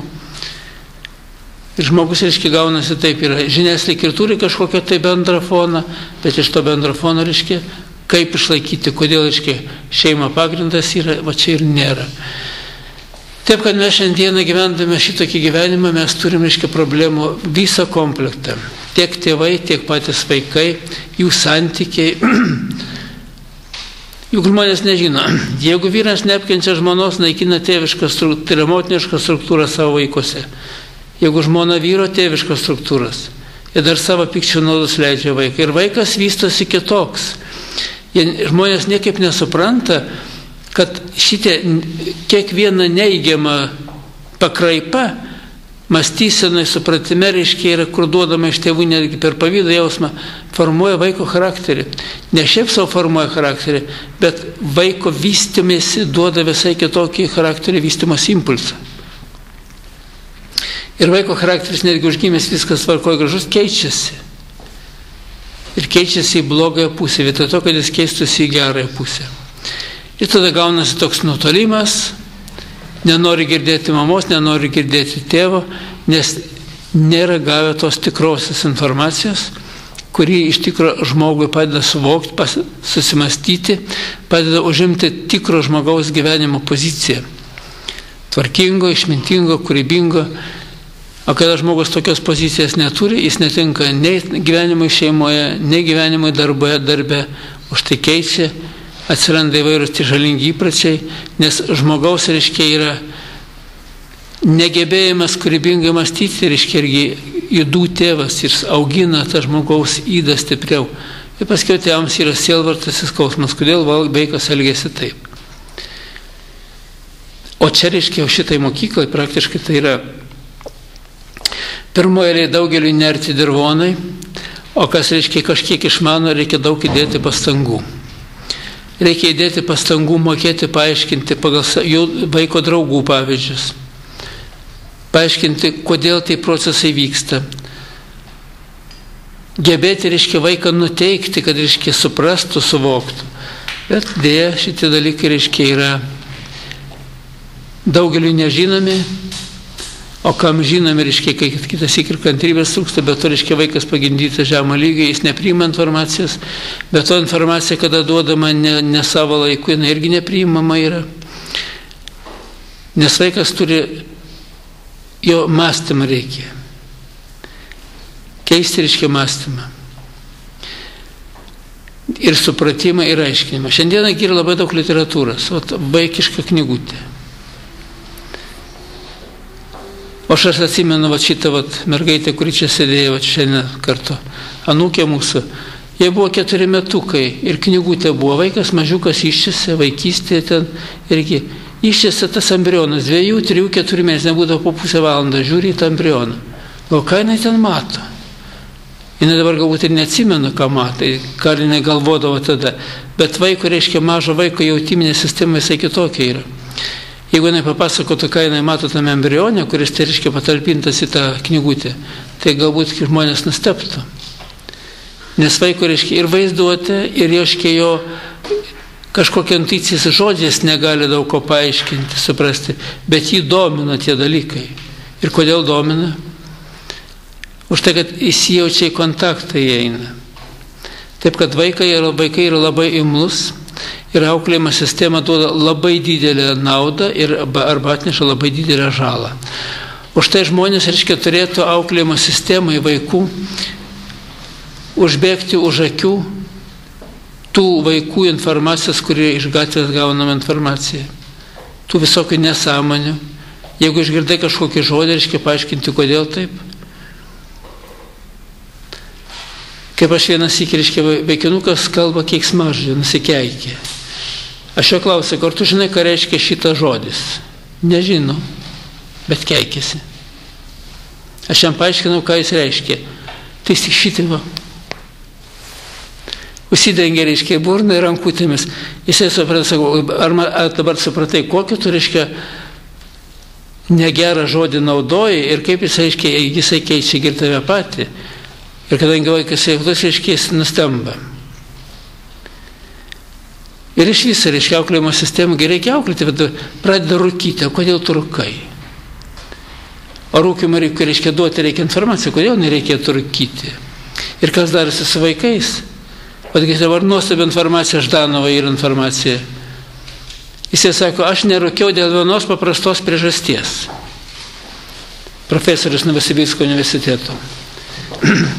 Po karo tie karo dalyviai, kurie turėjo ordinas, reiškia, jiems būdavo prie tos pensijos mokamas priedas. Ir kažkam kilo noras, reiškia, tą priedą pragelti reikia. Jis sako, tai ką čia mes tą priedą gauname, kaip tai gauname tą pensiją, susirenka visi, reiškia, sėdi, geria ir prisipina apie karą, reiškia, tas visus įvykius, kaip kas kur buvo. Kaip tos babutės pletkininkės susėdė, reiškia, irgi susideda, reiškia, tos prisiminimais gyvena. Ir geria. O tie vaikinukai surinkdavom, sako, butelius, juos priduodavom ir iš juos nusipirkdavom tų ledinukų, saldainių. Tai tie, reiškia, gerdami vyrai, vieno ožiuko išmokino rūkyti. Ir ožiukas, reiškia, pamato, jeigu vyrą rūkantį, jisai bada, reiškia, daug ir jam užtraukti. O visiems buvo kaip atrakcija, kaip cirkas. Visi ir juokėsi, ir kvatojasi, kai kam jau ir nusibodė, ir reiškia, tas baksnojimas ožiuko. Jis sako, paskiau atėjo ruduo, tas, kuris nerūkė, ožys išaugo tokio, kaip sako, jisai rusiškai, Zdarovenova kazla, puikų ožį, o šitas ir liko skurdukas toksai. Nesivystė. Ir sako, aš suprasdama šitą, reiškia, vien dėl to nerūkiau jaunystėje, nenorėjau būti šito skurduku. Matot, kaip yra. Ir jeigu vaiką paaiškinti tokius dalykus, kaip šitie procesai vystosi, ir kaip, reiškia, stabdo, ir jeigu moksliškai paaiškinti, reiškia, kas vyksta žmogaus procese, kad kiekviena cigaretė turi 19 narkotinių medžiagų. Ir kodėl, kai žmogus pradėjęs rūkyti, nebegali niekaip atprasti, nes kiekvienas rūkoris yra narkomanas, jau narkomanas yra. Jis nėra kokio aukšto lygio, bet jis negali, reiškia, be to gyventi, jam sunku, reiškia, yra. Jis neranda savo vietos, jeigu nėra cigaretės. Tad žmogus, reiškia, turi šitos dalykus suprasti, suvokti ir kai, reiškia, jam išaiškini ir jeigu dar draugų ir kitas iki dar pastebėjęs, kad yra, kai kur, reiškia, tie ateina vaikas su visų kvapu tabako arba dūmatų, būna draugų rūkančio bendryje, kad yra pasyvus rūkoris, reikia aiškinti, kaip tie procesai vyksta. O juk šiandien yra informacija. Yra informacija puikiai paskelbta, tik reikia patiems ją žinoti ir mokėti vaikų paaiškinti. Kitas iki galbūt paskaityti tiesiog iš knygos ir parodyti, kaip procesai vyksta. Ir jau pas vaiką formuoti tą normalią, reiškia, suvokimo būseną. O kada vaikas jau pripranta, kai jau tampa narkomanas jį atpratinti, tada jau kalbėti, jau yra kitas iki ir per vėlu. Nes narkotikas moka laukti. Toks yra lozungas iš vieno narkomano, kuris medicinos mokslo priimtas kaip nereikalaujantis ir įrodyti dėsningumas, kuris pasitvirtinęs praktikoje ir paskiau, reiškia, jie gali nerūkyti, nenaudoti kiek laiko, o jie vėl paveikia žmogų. Jeigu tik tai užrūkiai, pirmas iki gal ne taip, antrą viskas labai lengvai eina ir sugrįžta žmogus vėl tą pačią būseną. Ir negali vėl palikti, negali mesti. Tai va, taip, kad žmogus, reiškia, turi žinoti pagrindus, turi žinoti dėsnis, turi, reiškia, aiškinti reikalingą ir ruošti gyvenimai. Bet ruošti gyvenimą ne tik tai, kad nerūkyk, ne tik, kad nevok, ne tik, kad nežudyk, ne tik, kad nepaleistavauk. O jeigu lytiniam aktui irgi reikia aiškinti, kodėl nereikia turėti lytinio akto. Kodėl vaikinukas, reiškia, vaikinukai galvo, šitą merginą reikia patvarkyti. Netgi keliesi, reiškia, susibūrė, reiškia, ir išprievartauja. Kodėl to nereikia daryti? O paskui tu nori, kad tavo dukra, reikia, su tavo dukra taip elgtųsi. Tada, reiškia, jau, nors neturi dukras, bet jau kažkur tai atminti visai kitaip yra. Ir kodėl šito nereikia daryti? Kaip visas problemas, reiškia, persida į tave per lytinį aktą, per orgazmą, kad tu, reiškia, jau normalaus gyvenimo neturėsi. Tai iš tokių draugų kompanijos bėk, nebūk. Ir jeigu išaiškinsi viskas, to nedarys. O išvengimas netgi neįsilytinius santykius. Juk yra pas mane merginų ir vaikinų, kurie ateina ir tikrai neįlytinius santykius neina. Jau merginas kabinasi pačios ant kaklo, jisai ne. Ir tiesiog žmonės, reiškia, pasako, yra savotiškai nelengva atsilaikyti, bet atsilaiko. O kai nežino informacijos, tada, kurie žino informaciją, ir tai atsitinka. Ir kai žino informaciją, taip atsitinka ir paskiau pergyvena, labai negerai yra. Kaip ir savęs naikinimas eina. Reikia tik supratimą, suvokimą ir kad išmintingesnis tapti, reiškia užimti to išmintingesnę žmogaus poziciją ir nuo šiandien gyventi kitaip, o ne dėl praeities, reiškia, gyventi. Ir šiandieną tas žmonės dar didžiulė bėda yra ta, kad, reiškia, jaunimas praktiškai man iš jaunų žmonių, kurie turėjo lytinius santykius, nei vieno dar neteko sutikti, kuris neturėtų vėžio programų. Per lytinį aktą iš karto iš partnerės į partnerį, iš partnerio į partnerę. Viskas persideda. Kitas iki aš nestebiuosi. Ateina mergina, aš išaiškinu viskas tvarko, bet jinai taip reiškia galvo, čia matyt Markūnas įsigalvoja. Po kurio laiko ateina, žiūri vėl, reiškia, 10 vėžio programą. Sako, tai ką vėl su lytinis santykius su kokiu? O aš sako, aš norėjau pasižiūrėti, ar iš tikrųjų taip vyksta. Tai yra, nori išbandyti, reiškia, ant savęs, kaip tas eksperimentinis triušis ligoniniai. Sako, juk žinai informaciją, tai kam gerai, kad aš dar galiu, reiškia, korekciją atlikti, bet jeigu korekcijos neatlikti viską, tu visam gyvenimui ir vaikus gimdysi su tom programom. O paskiau dar, jeigu, reiškia, lygis žemas vaiko, tos stresinės situacijas išeis iš gyvenimo anksti. Ir paskiau lieka senyvo amžiaus žmonės ateina, jie dar gyvi, dar gyvena, o vaikai jau kapuose. Taip, kad žmogus, reiškia, šitie dalykai yra antiek, reiškia, surišti. Ir nežinojimas informacijos, negebėjimas gimdyti aukšto lygio vaikus, jis duoda labai daug rezultatų pačiam žmogui. Žmogus paskiau kenčia gyvenime. pats atrodo žmogus ir tvarkingas, ir pastangas deda, o kada, reiškia, yra nesuformuota taip, kaip yra vaikų, jų gyvenimas, jų būsena, netgi draugų pasirinkimas, žmonos pasirinkimas, vyro pasirinkimas, visai yra kitoks. Nėra išvalgumo, nekreipia dėmesio. Vat mergina su vaikinais ten sėdi, vaikinai spjaudasi ten, keiksmažodžius naudoja, viskas hi, ha, visi. O kai apsiveda, paskui sako, aš savim niekur negaliu eiti. Kur nenueini, pas tave tik pilnas vienas žodis, du keiksmažodžiai, sako, man iki gėdas tavim būti, o kodėl nematei, kai mergina buvai? Ir taip toliau, tai yra daugelis dalykų, kuriuos, reiškia, praktiškai reikia peržvelgti, reikia žiūrėti. Bet pirmoji suvokti, suprasti ir atsiriboti nuo to. Ir atsiriboti reikia jaunystėje. Vyresniam amžiuje atsiriboti yra sunkiau. Pirmoji, reiškia, netgi įsiskyrus vyresniam amžiuje, o kur ta rasti antrą pusę normalią. Vyrai perėjūnai, tie, kurie, reiškia, normalūs gyvena šeimose, o tie, kurie nenormalūs, iš jų naudos nėra, nebent tik tai davus informaciją, kad persiauklėtų. Tai yra, kai supranta informaciją, visi žmonės ir jie nori normalaus kito gyvenimo, bet jeigu jis informacijos dar nežino ir nenorės žinoti, įsigilinti, nieko nebus, gyvenimo nebus, kentėsi dar daugiau negu su pirmo vyru. Ir taip toliau, negu su pirma žmona. Vienu žodžiu, žmogus neparuoštas gyvenimui, jisai iš tikro klaidžiodamas bando surasti laimę.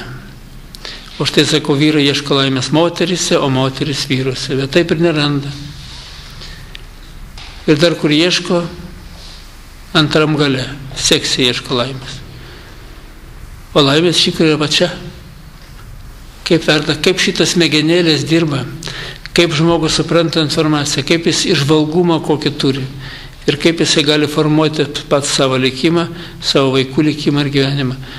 Tai va čia yra patys svarbiausi dalykai, tai yra pats žmogus turi gerai suvokti informaciją, o suvokęs gebėti ją panaudoti praktikoje ir šitą gebėjimą perduoti vaikams.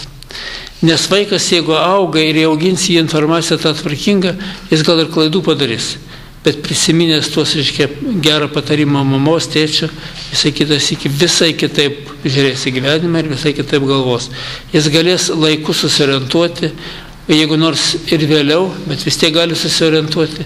O kada žmogus, reiškia, nežino informacijos, jam atrodo, kad čia nusenę tie tėvai, jie nieko nesupranta, dabar kiti laikai ir gyvenimas kitoks.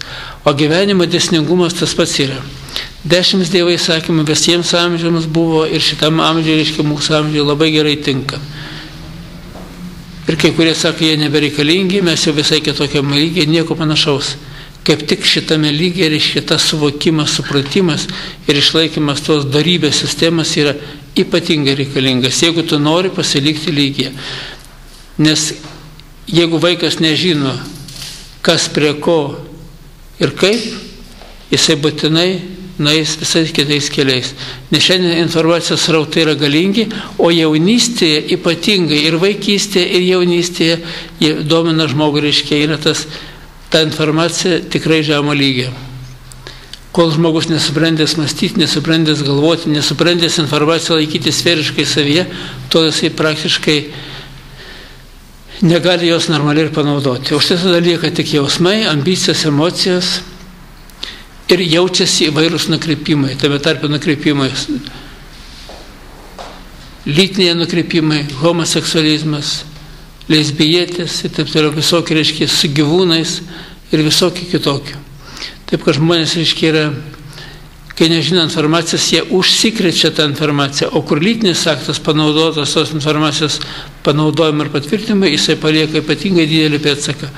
Už tai lytinė sistema, reikia suprasti, kas tai yra, tie lytinio akto metu, reiškia, ryšiai, kurie atsiranda, kas tai yra, kaip jie veikia, reikia mokėti paaiškinti, patiems suprasti, suvokti ir paaiškinti vaikams.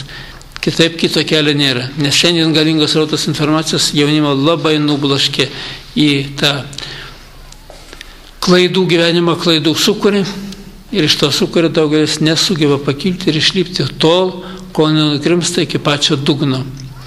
Ir paskiau, kai jau stovi klausimas gyventi ar mirti, arba, reiškia, kentėti ir vėl bandyti sugrįžti, tik tada žmogus, reiškia, bando, nes jau nebegali ir kentėti.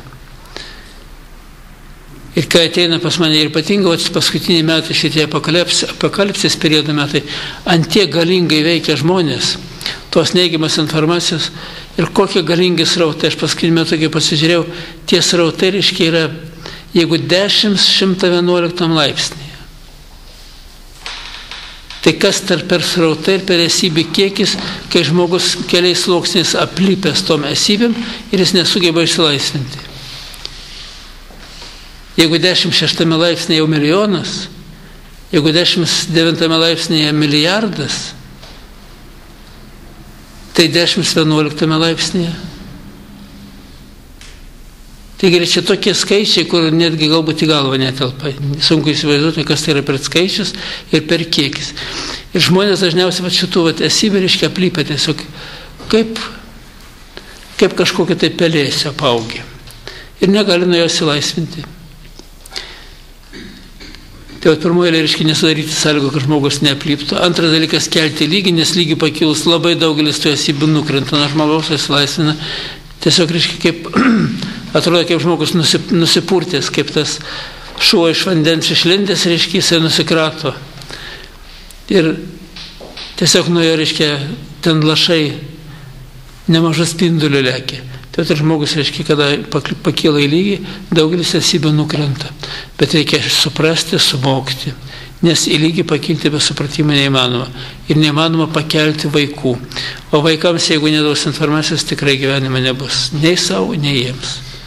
O jeigu vaikams nėra gyvenimo, tėvams jo lab nebūna. Nei džiaugsmų, nieko. Šiandieną žmonės ateina pas mane, kada žiūri, žmogus atrodo jis stengiasi ir meldžiasi ir taip toliau, bet pas jį nėra visiškai gyvenimo džiaugsmo. Jo nieks nedžiugina. Jo veidas išraiška pas jais atrodo, kad reiškia kaip kankinys. O kodėl nedžiugina? Už tai, kad žmogus nesupranta ir nemoka džiaugtis gyvenimo. Ir ypatingai pagyvenusi amžiaus žmonės. Jie atrodo visokių rūpesčių prislėgti. O kar gyvenime reiškia, kas padaryta gerai, jie net nemato, jie tik mato, kas yra blogai. Ir nuo to blogio patys, reiškia, apaugia tom samanom, kerpėm ir patys, reiškia, nuo jų kenčia. Maitina tas samanas ir kerpės. To blogio energija. Ir paskiau patys nuo to kenčia, nes patys neturi gyvybės energijos, egzistencijai ir džiaugsmai. Ypatingo vieniši žmonės, kurie yra. Kur šeimose, reiškia, ir ten vyras kažkur pakrypęs arba žmona kažkas netvarkoja, tai reiškia antrą pusę savotiškai turi tokį jau prislėgtą būseną. Ir kai ateina pas mane, pasižiūri, o rusiškas toks posakis labai, įsireiškimas geras yra. Sako, u tebe net lica. Sako, tu neturi veido.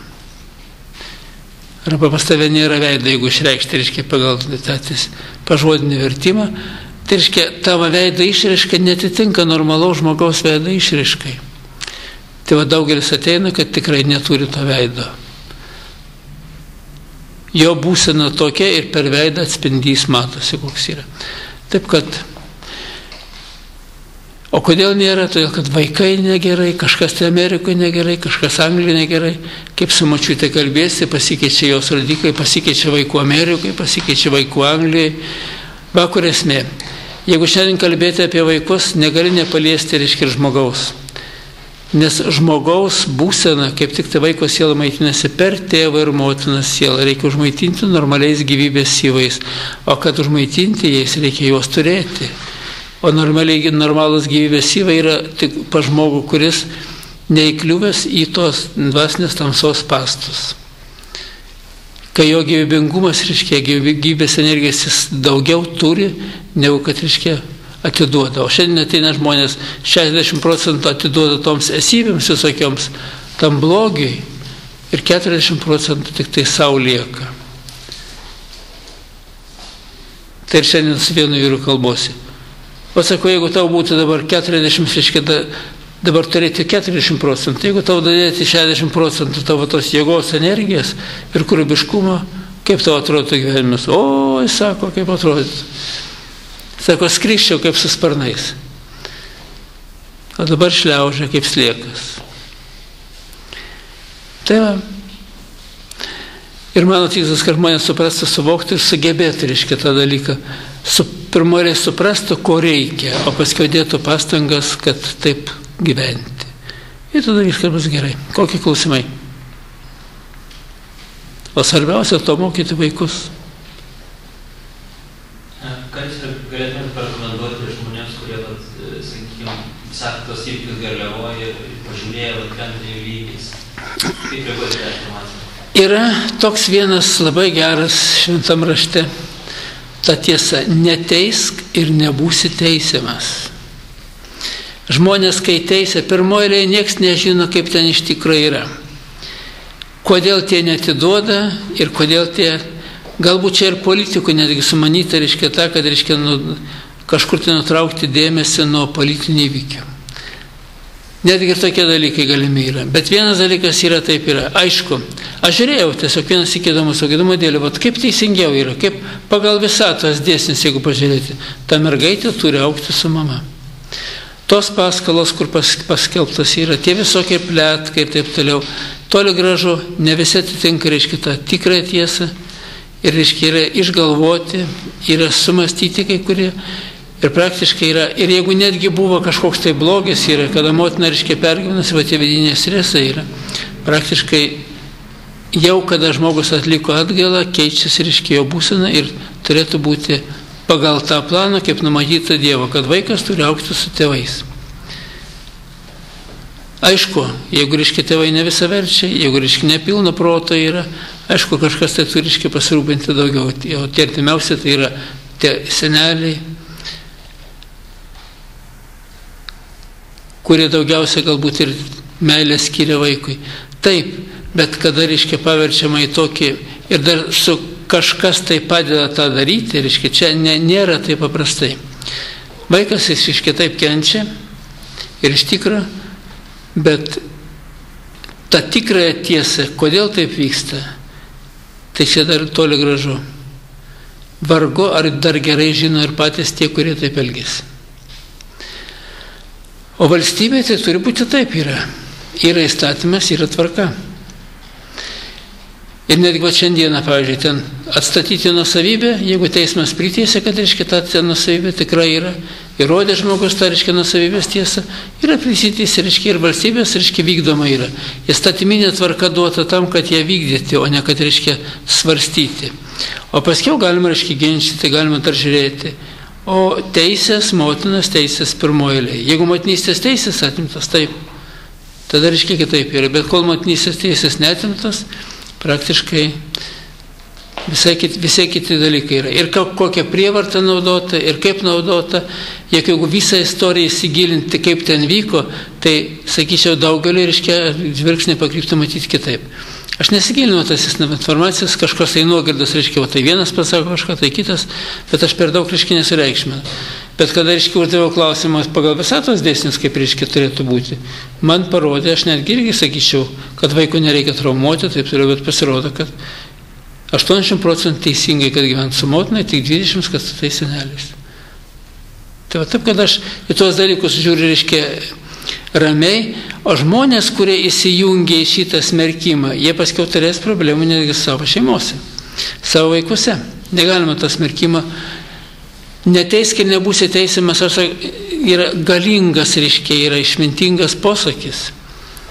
Aš žmonėms vienagi dažnai primenu iš savo, reiškia, kaimo gyvenimas, kai viena moteris ateina ir kadangi naujų žmonių yra, aš dažnai būna pakartoju tą patį, kurie girdėjo, galbūt ir nieko, ne per daug jau ausį rėžia arba pripratę prie to. Ateina ir pasakoja mano mamai. Vat panelė ištekėjo, reiškia, už vaikino, o jinai pagyvenusi su kažkokiu tai vyriškiu. Taigi sako, tai kom gimtų kepalų prariektų, kad jį gali pats prasriekti. Tai jos dukra taip ir ne per rankas. O teisė tą merginą, kad su be nekaltybės išeina, reiškia, gyventi į šeimą, į tą vaikiną, kad įsėjimą, tai jos dukra taip ir lieka.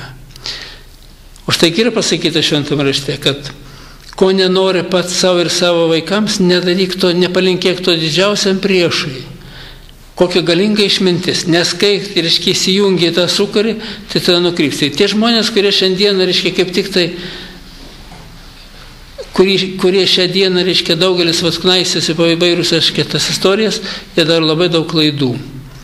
Ir paskui vaikams, tarp kitko, šitas dalykas persiduoda, nes vaiko siela maitinasi per tėvą ir motiną sielą. Taip, kad reikia ramiai žiūrėti. Galbūt taip yra, gal ne taip. Jeigu nori padėti, skirk šviesią maldą, kad teateinė tavo karalystė Viešpatie. Ir tiesie tavo valia Viešpatie pagal planą, Dievo planą, reiškia, kaip pagal Dievo numatyta. Ir kaip Dievo sistemai, kur egzistuoja šiandieną. Ir palikti ramybę, bet neteisti ir nesmerkti. Paprašyti atleidimo nuodėmių, tiems visiems žmonėms, kurie jungti tą. Ir jeigu visa tauta šiandieną, kuri, reiškia, smerkia į vieną pusę ir kitą, jeigu visi atsisuktų su malda į šitą ir kaip tik tai su tokiais noru, su tokiais žodžiais, tai galbūt labai taikingai būtų įsisprendusi problema. O dabar tapo kovos arena. O ta kovos arena, reiškia, tamsios jėgos labai gražiai suformuoja taip, kad, reiškia, vieni kitus smerktų, vieni kitus teistų, būtų nepatenkinti vieni kitais. Ir netgi sprendimu. Vieni džiaugiasi, kad tą mergaitę atidavė motiną, kiti pergyvena, kad iš ją atidavė, kiti pergyvena, kad čia per tokią prievartą atidavė, taip toliau. Bet čia yra, o kaipgi buvo su ta lietuvė, kuri, reiškia, už vokiečių ištekėjo ir tas vokietis vaiką pasiima.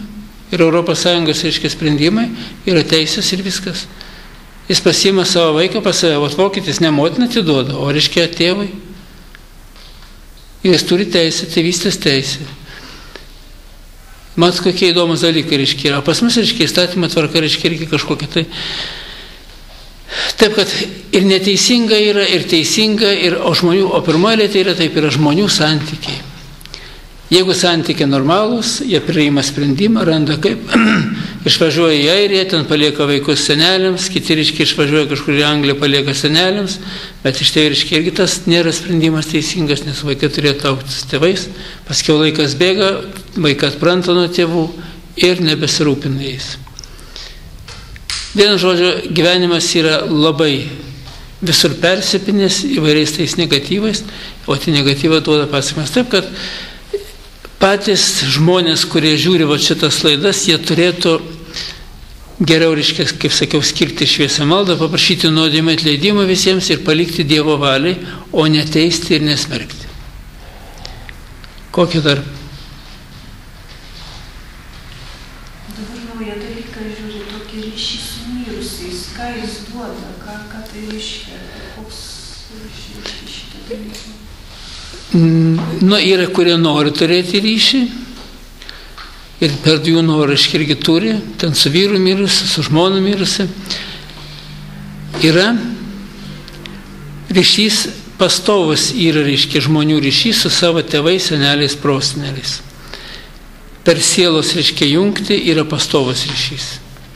Taip, kad, reiškia, yra, o kada žmogus miršta, siela nemiršta ir, reiškia, ryšys pasilieka. Taip, kad ir dar vieną turiu tokį dalyką, tai yra senyvo amžiaus žmonės, kurie pasiligoja, jie dažnai būna, reiškia, sapnuoja tos mirusius, kalbasi su jais, tai jis būkti kaip ruošiasi išeiti iš gyvenimo.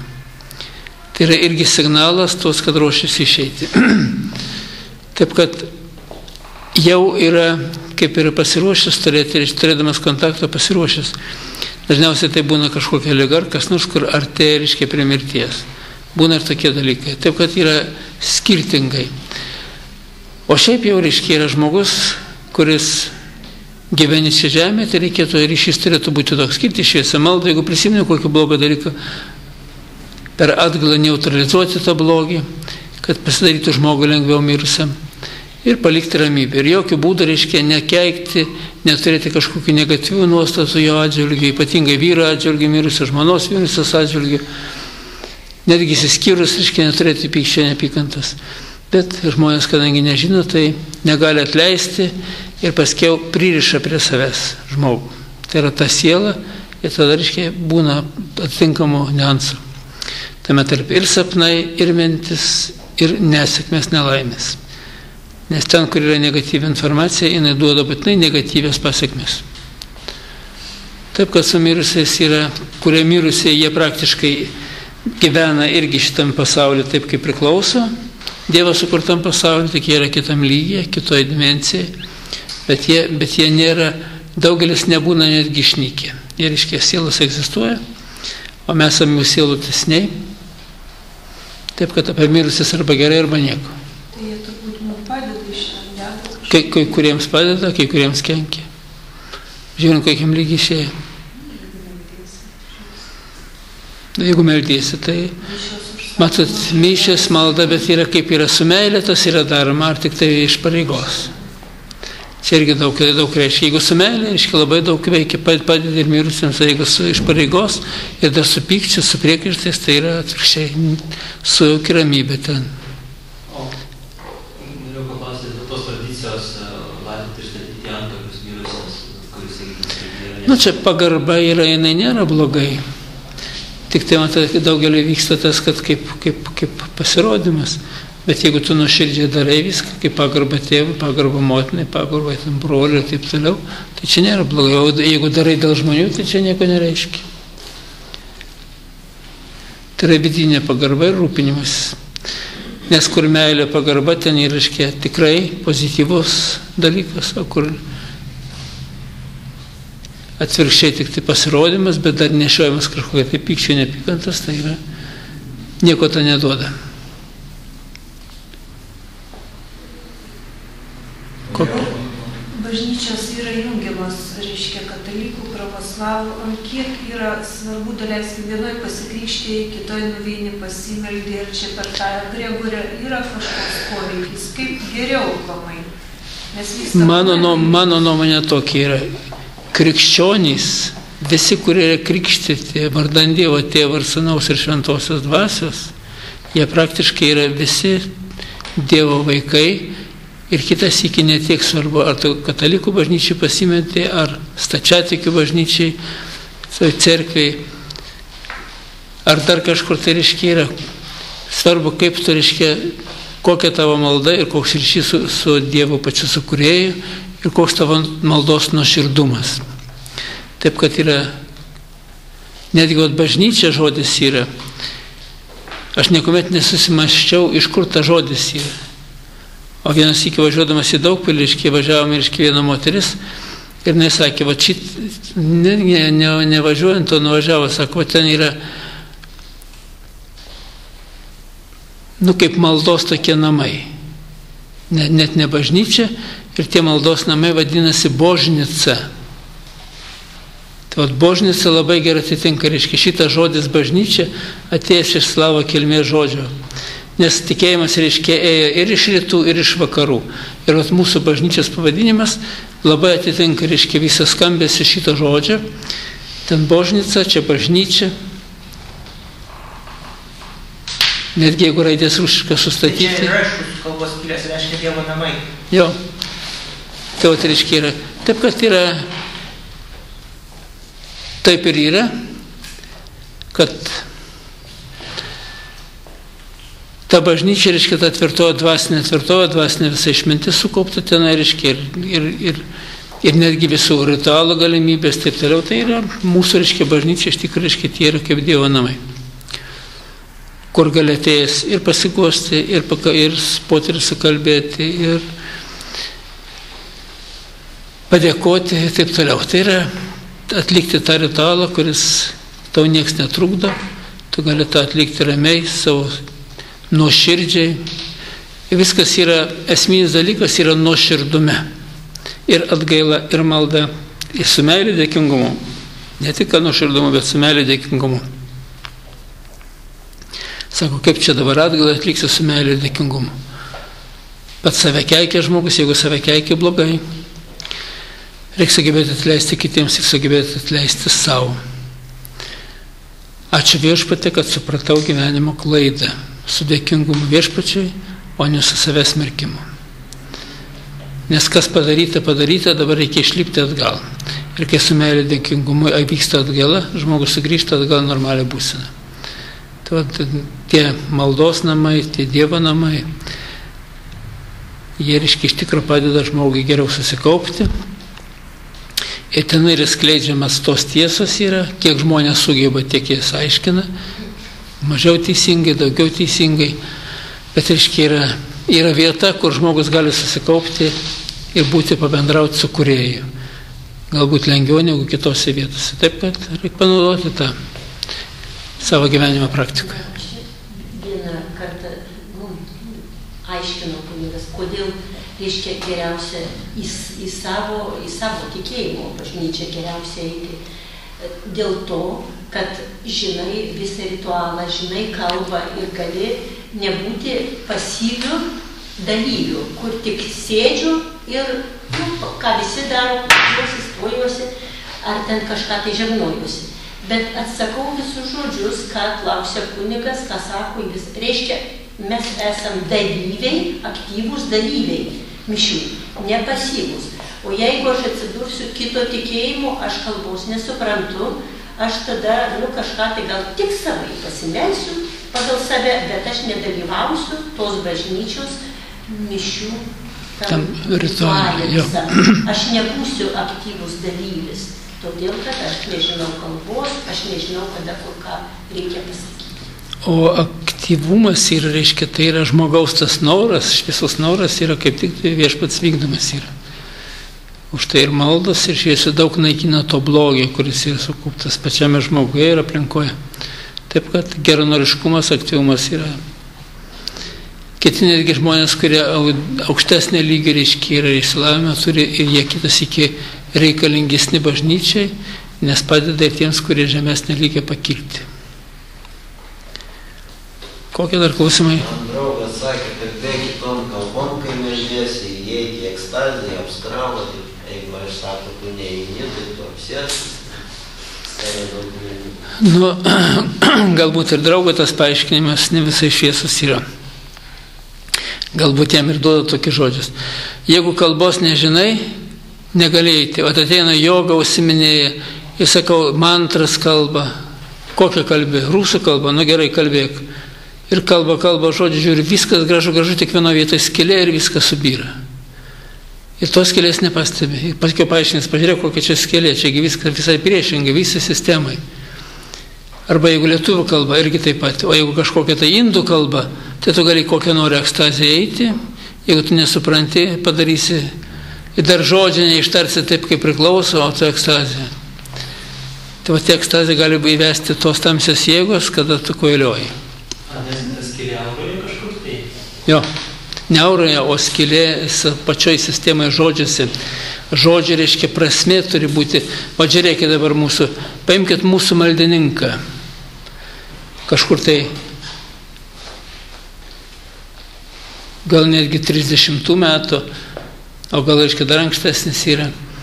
Pažiūrėkit, kaip tėve mūsų malda parašyta. Ir nevesk mus į pagundą, bet gelbėk mus nuo pikto. Tai yra nevest. Ir būk tai Dievas veda į pagundą, o paskiau baudžia. O dabar parašyta, ir neleisk mūsų gundyti, bet gelbėk mus nuo pikto. Matot, netgi vertimas, va, tėve mūsų žodžiai, reiškia, reikšmė kokia yra. Ir va, ta malda, kuri, reiškia, šitaip kalbama yra, turi vieną reikšmę, o kur pataisyta šitie žodžiai yra, jie turi visai kitą reikšmę. Jeigu kalboj dar lygia, nebūtinas nepakušenė, taip ir lygia. Nu, lenkų lykė, rusų kalboje nevedimnas viskušenė, Izbavinas Atlukavo irgi lykė, vokiečių kalboje irgi lykė. Bet čia yra kažkur tai padarytas vertimo klaida. O lietuviai kažkodėl tai krikščionybės katalikybės atsipeikė. Nors ten irgi, reiškia, Vokietija daugiausiai liuteronai, kaip katalikai, nežinau, kad jie pravoslavai, reiškia, stačiatikiai, jie turi savo tas tradicijas. Jie galbūt netgi kalbos tą derinį aiškina kitaip, kad čia nieko baisaus. Vat bijok Dievo, sako. Vat kodėl Dievo žmogus turi bijoti? Ne Dievo bijoti, turėtų būti kuo arčiau Dievo. Bet, reiškia, stačiatikiai aiškina taip, kad, reiškia, bijok, tai yra bijok prarasti Dievo artumą. Bet tai nereiškia išaiška, kad bijok Dievo. Tada gal reikėtų ir kalbėti taip tiksliai, kad bijok prarasti artumą Dievo. Nenutolk nuo jo. Nes kai nutolsi, tai bus kaip tos avės vilkai, kaip papjauna, tai tie vilkai, reiškia, yra dvasinės tamsos jėgos, kurios apriepia žmogų ir veda visai kitų kelių. Tai kai nutolsi, reiškia, taip atsitinka su žmogumi. Apsėdimas gaunasi tu esybėje, tos esybės paskui valdo. Ir netgi žiūri lygos, nesėkmės, nelaimės, praktiškai tai tu esybė rezultatas. Ir kai pažiūrė esybė, reiškia, grandis išnyksta nesveikatos problema. Faktiškai tie įstatymai, nedaryk to, nedaryk, tai yra neurolingvistinis programavimas. Reikėtų sakyti, ką daryti, o ne ko nedaryti, nes būtinai padarysim, žinot, čia yra. Nu, čia yra, matot, yra tokių visokių traktuočių, bet jeigu tu žmogus supranti tą visą esmę ir prasme, kad, reiškia, čia yra negerai ir tu šito dalykų, reiškia, vengsi, tai bus gerai. Aš dar klausiausi, laidos pramonės sakė ir buvo duotas klausimas, kodėl reikia bijoti Dievo. Tai ir atsakymas buvo kunigo, kad, reiškia, bijo pažeisti Dievo 10 įsakymų. Nes nutolsi nuo kūrėjo, o jeigu tu nutolsi kažkokią tai dalimi, tai piktasis nesnaudžia iš karto, hop, už uodegos ir paėm. Dievas tikrai nebaudžia, nes Dievo, taip. mes su Dievu bendraujam, tai jis mums viską. Mato, Dievas sutvėrė, davė žmogų protą, visas galimybės ir pasakė, kad eik ir dauginktis. Bet protas visom galimybėm rankų, kojų, akių, ausų, jausmų ir taip toliau. Išmintį davė ir davė laisvą valią. Nori taip gyvenk, nori taip. O tą išmintį, jeigu panaudosi, reiškia tą kryptimį teisingą, turėsi vieną gyvenimą, o jeigu kad pažeidimas įstatymo, tu nutolimas nuo kūrėjo, tai turėsi kitą gyvenimą. Tas pasekmes. Ligų, nesėkmių, nelaimė ir visas kitas. Taip, kad čia yra dėsniai, matot, visatoje egzistuoja visi fizikiniai dėsniai, biologiniai dėsniai, dvasiniai dėsniai. Tai dvasinė dėsnių žmonės, reiškia, daugelis kai nežino, tai jie mano, kad taip galima gyventi. Tai atrodo, šiandieną šitaip yra gerai, bet, reiškia, praktiškai tai yra, žmogus pakliūna į spastus. Ir tada jis maitina piktasias jėgas, gyvybės neturi normaliam kūrybiniam darbui.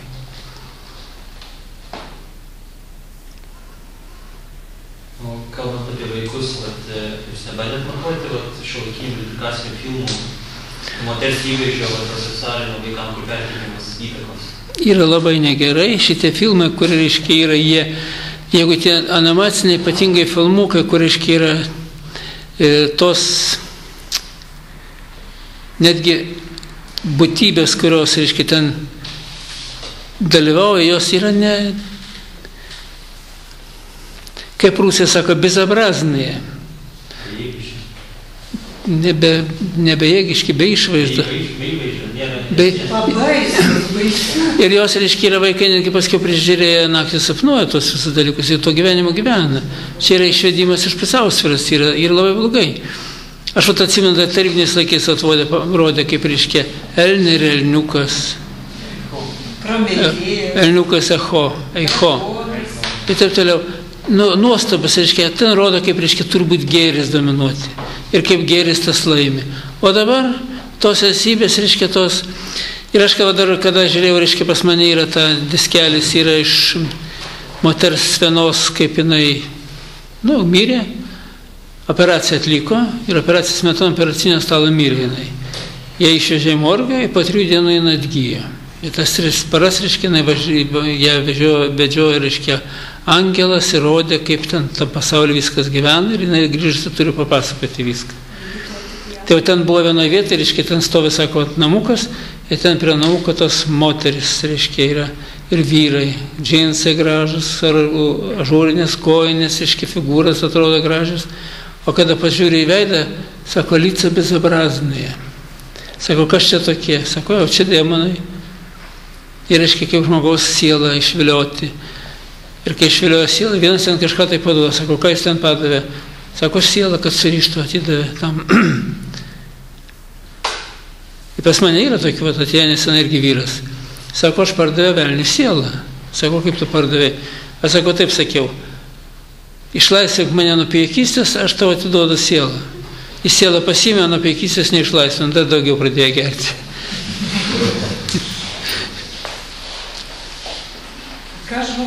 Ir paskiau žmogus, reiškia, tada darybą, sako, tugi neįvykdė mano norų, reiškia, grąžink sielą.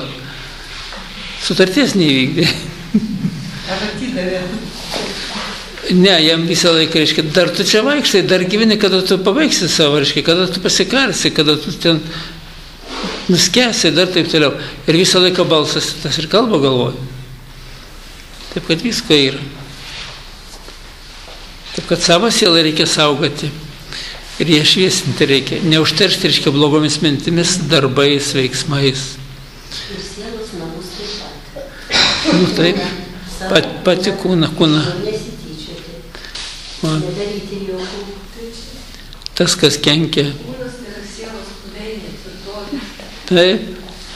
Todėl tikrai dabar labai akcentuojama, ir aš klausausi, kurių yra kūno teologija, tai labai daug kalbama apie tą kūną, kad jis būtų tikrai palaikomas ir tais gražiais savo veiksmais, viskuo, kad jį neužterštų, kad jisai nekentėtų.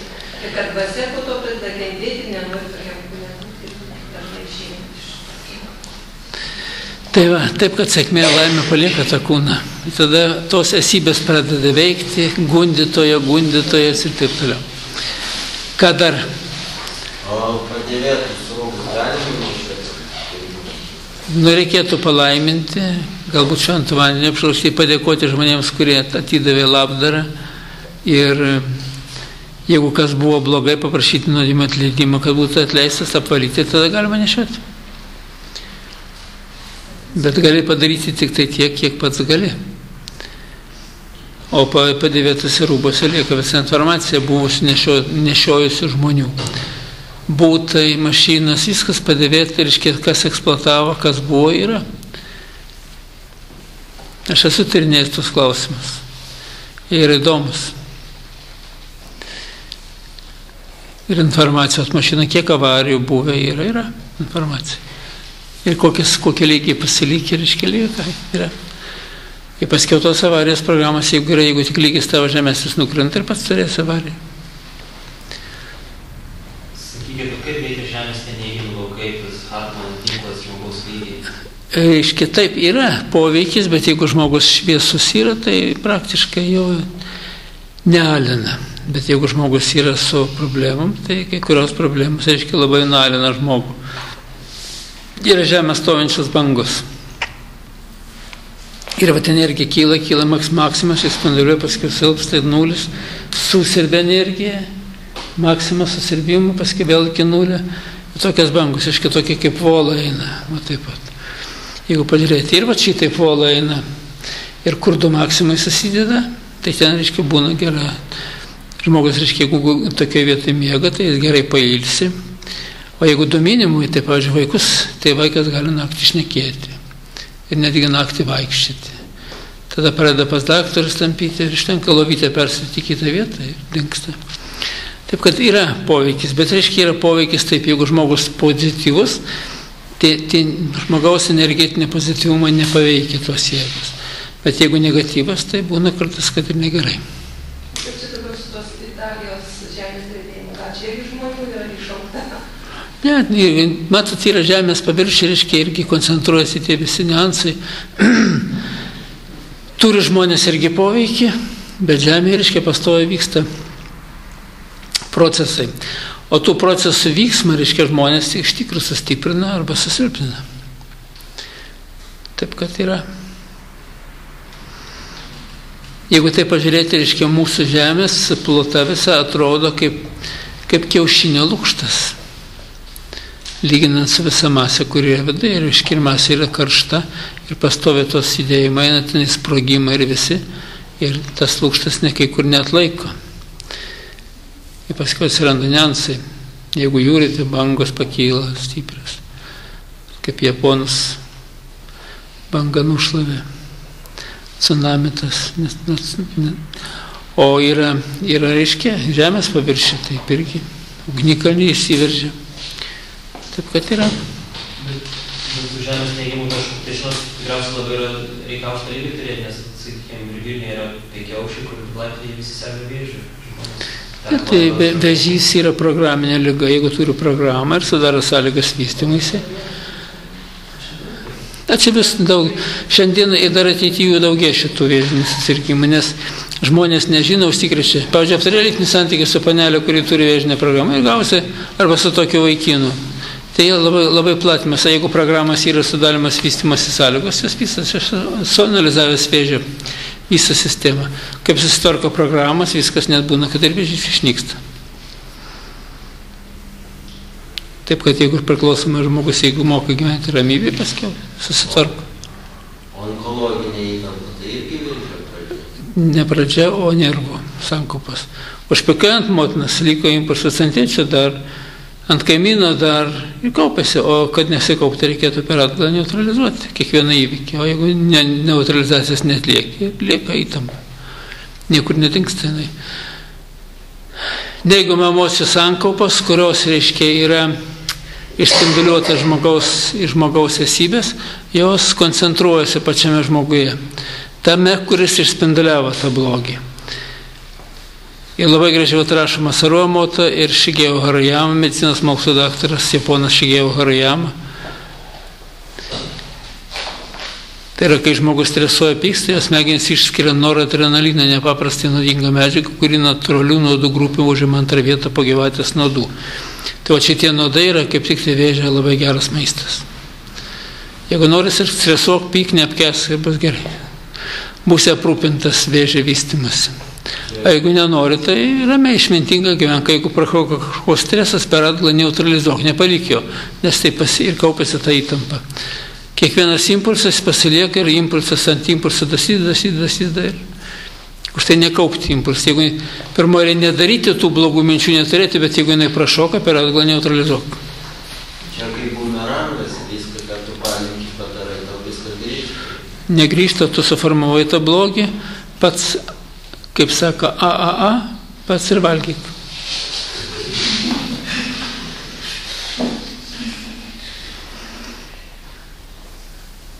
Taip ir yra, žmogus naikinasi pats savo to blogį ir maitinasi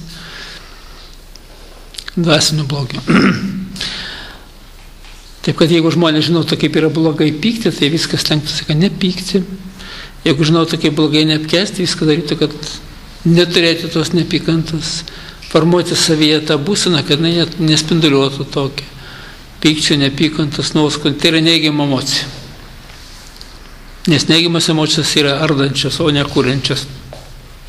O tų emocijų sankaupa pačiame žmoguje, tas, kuris spinduliuoja, jos ir yra onkologinė įtampa formuojasi.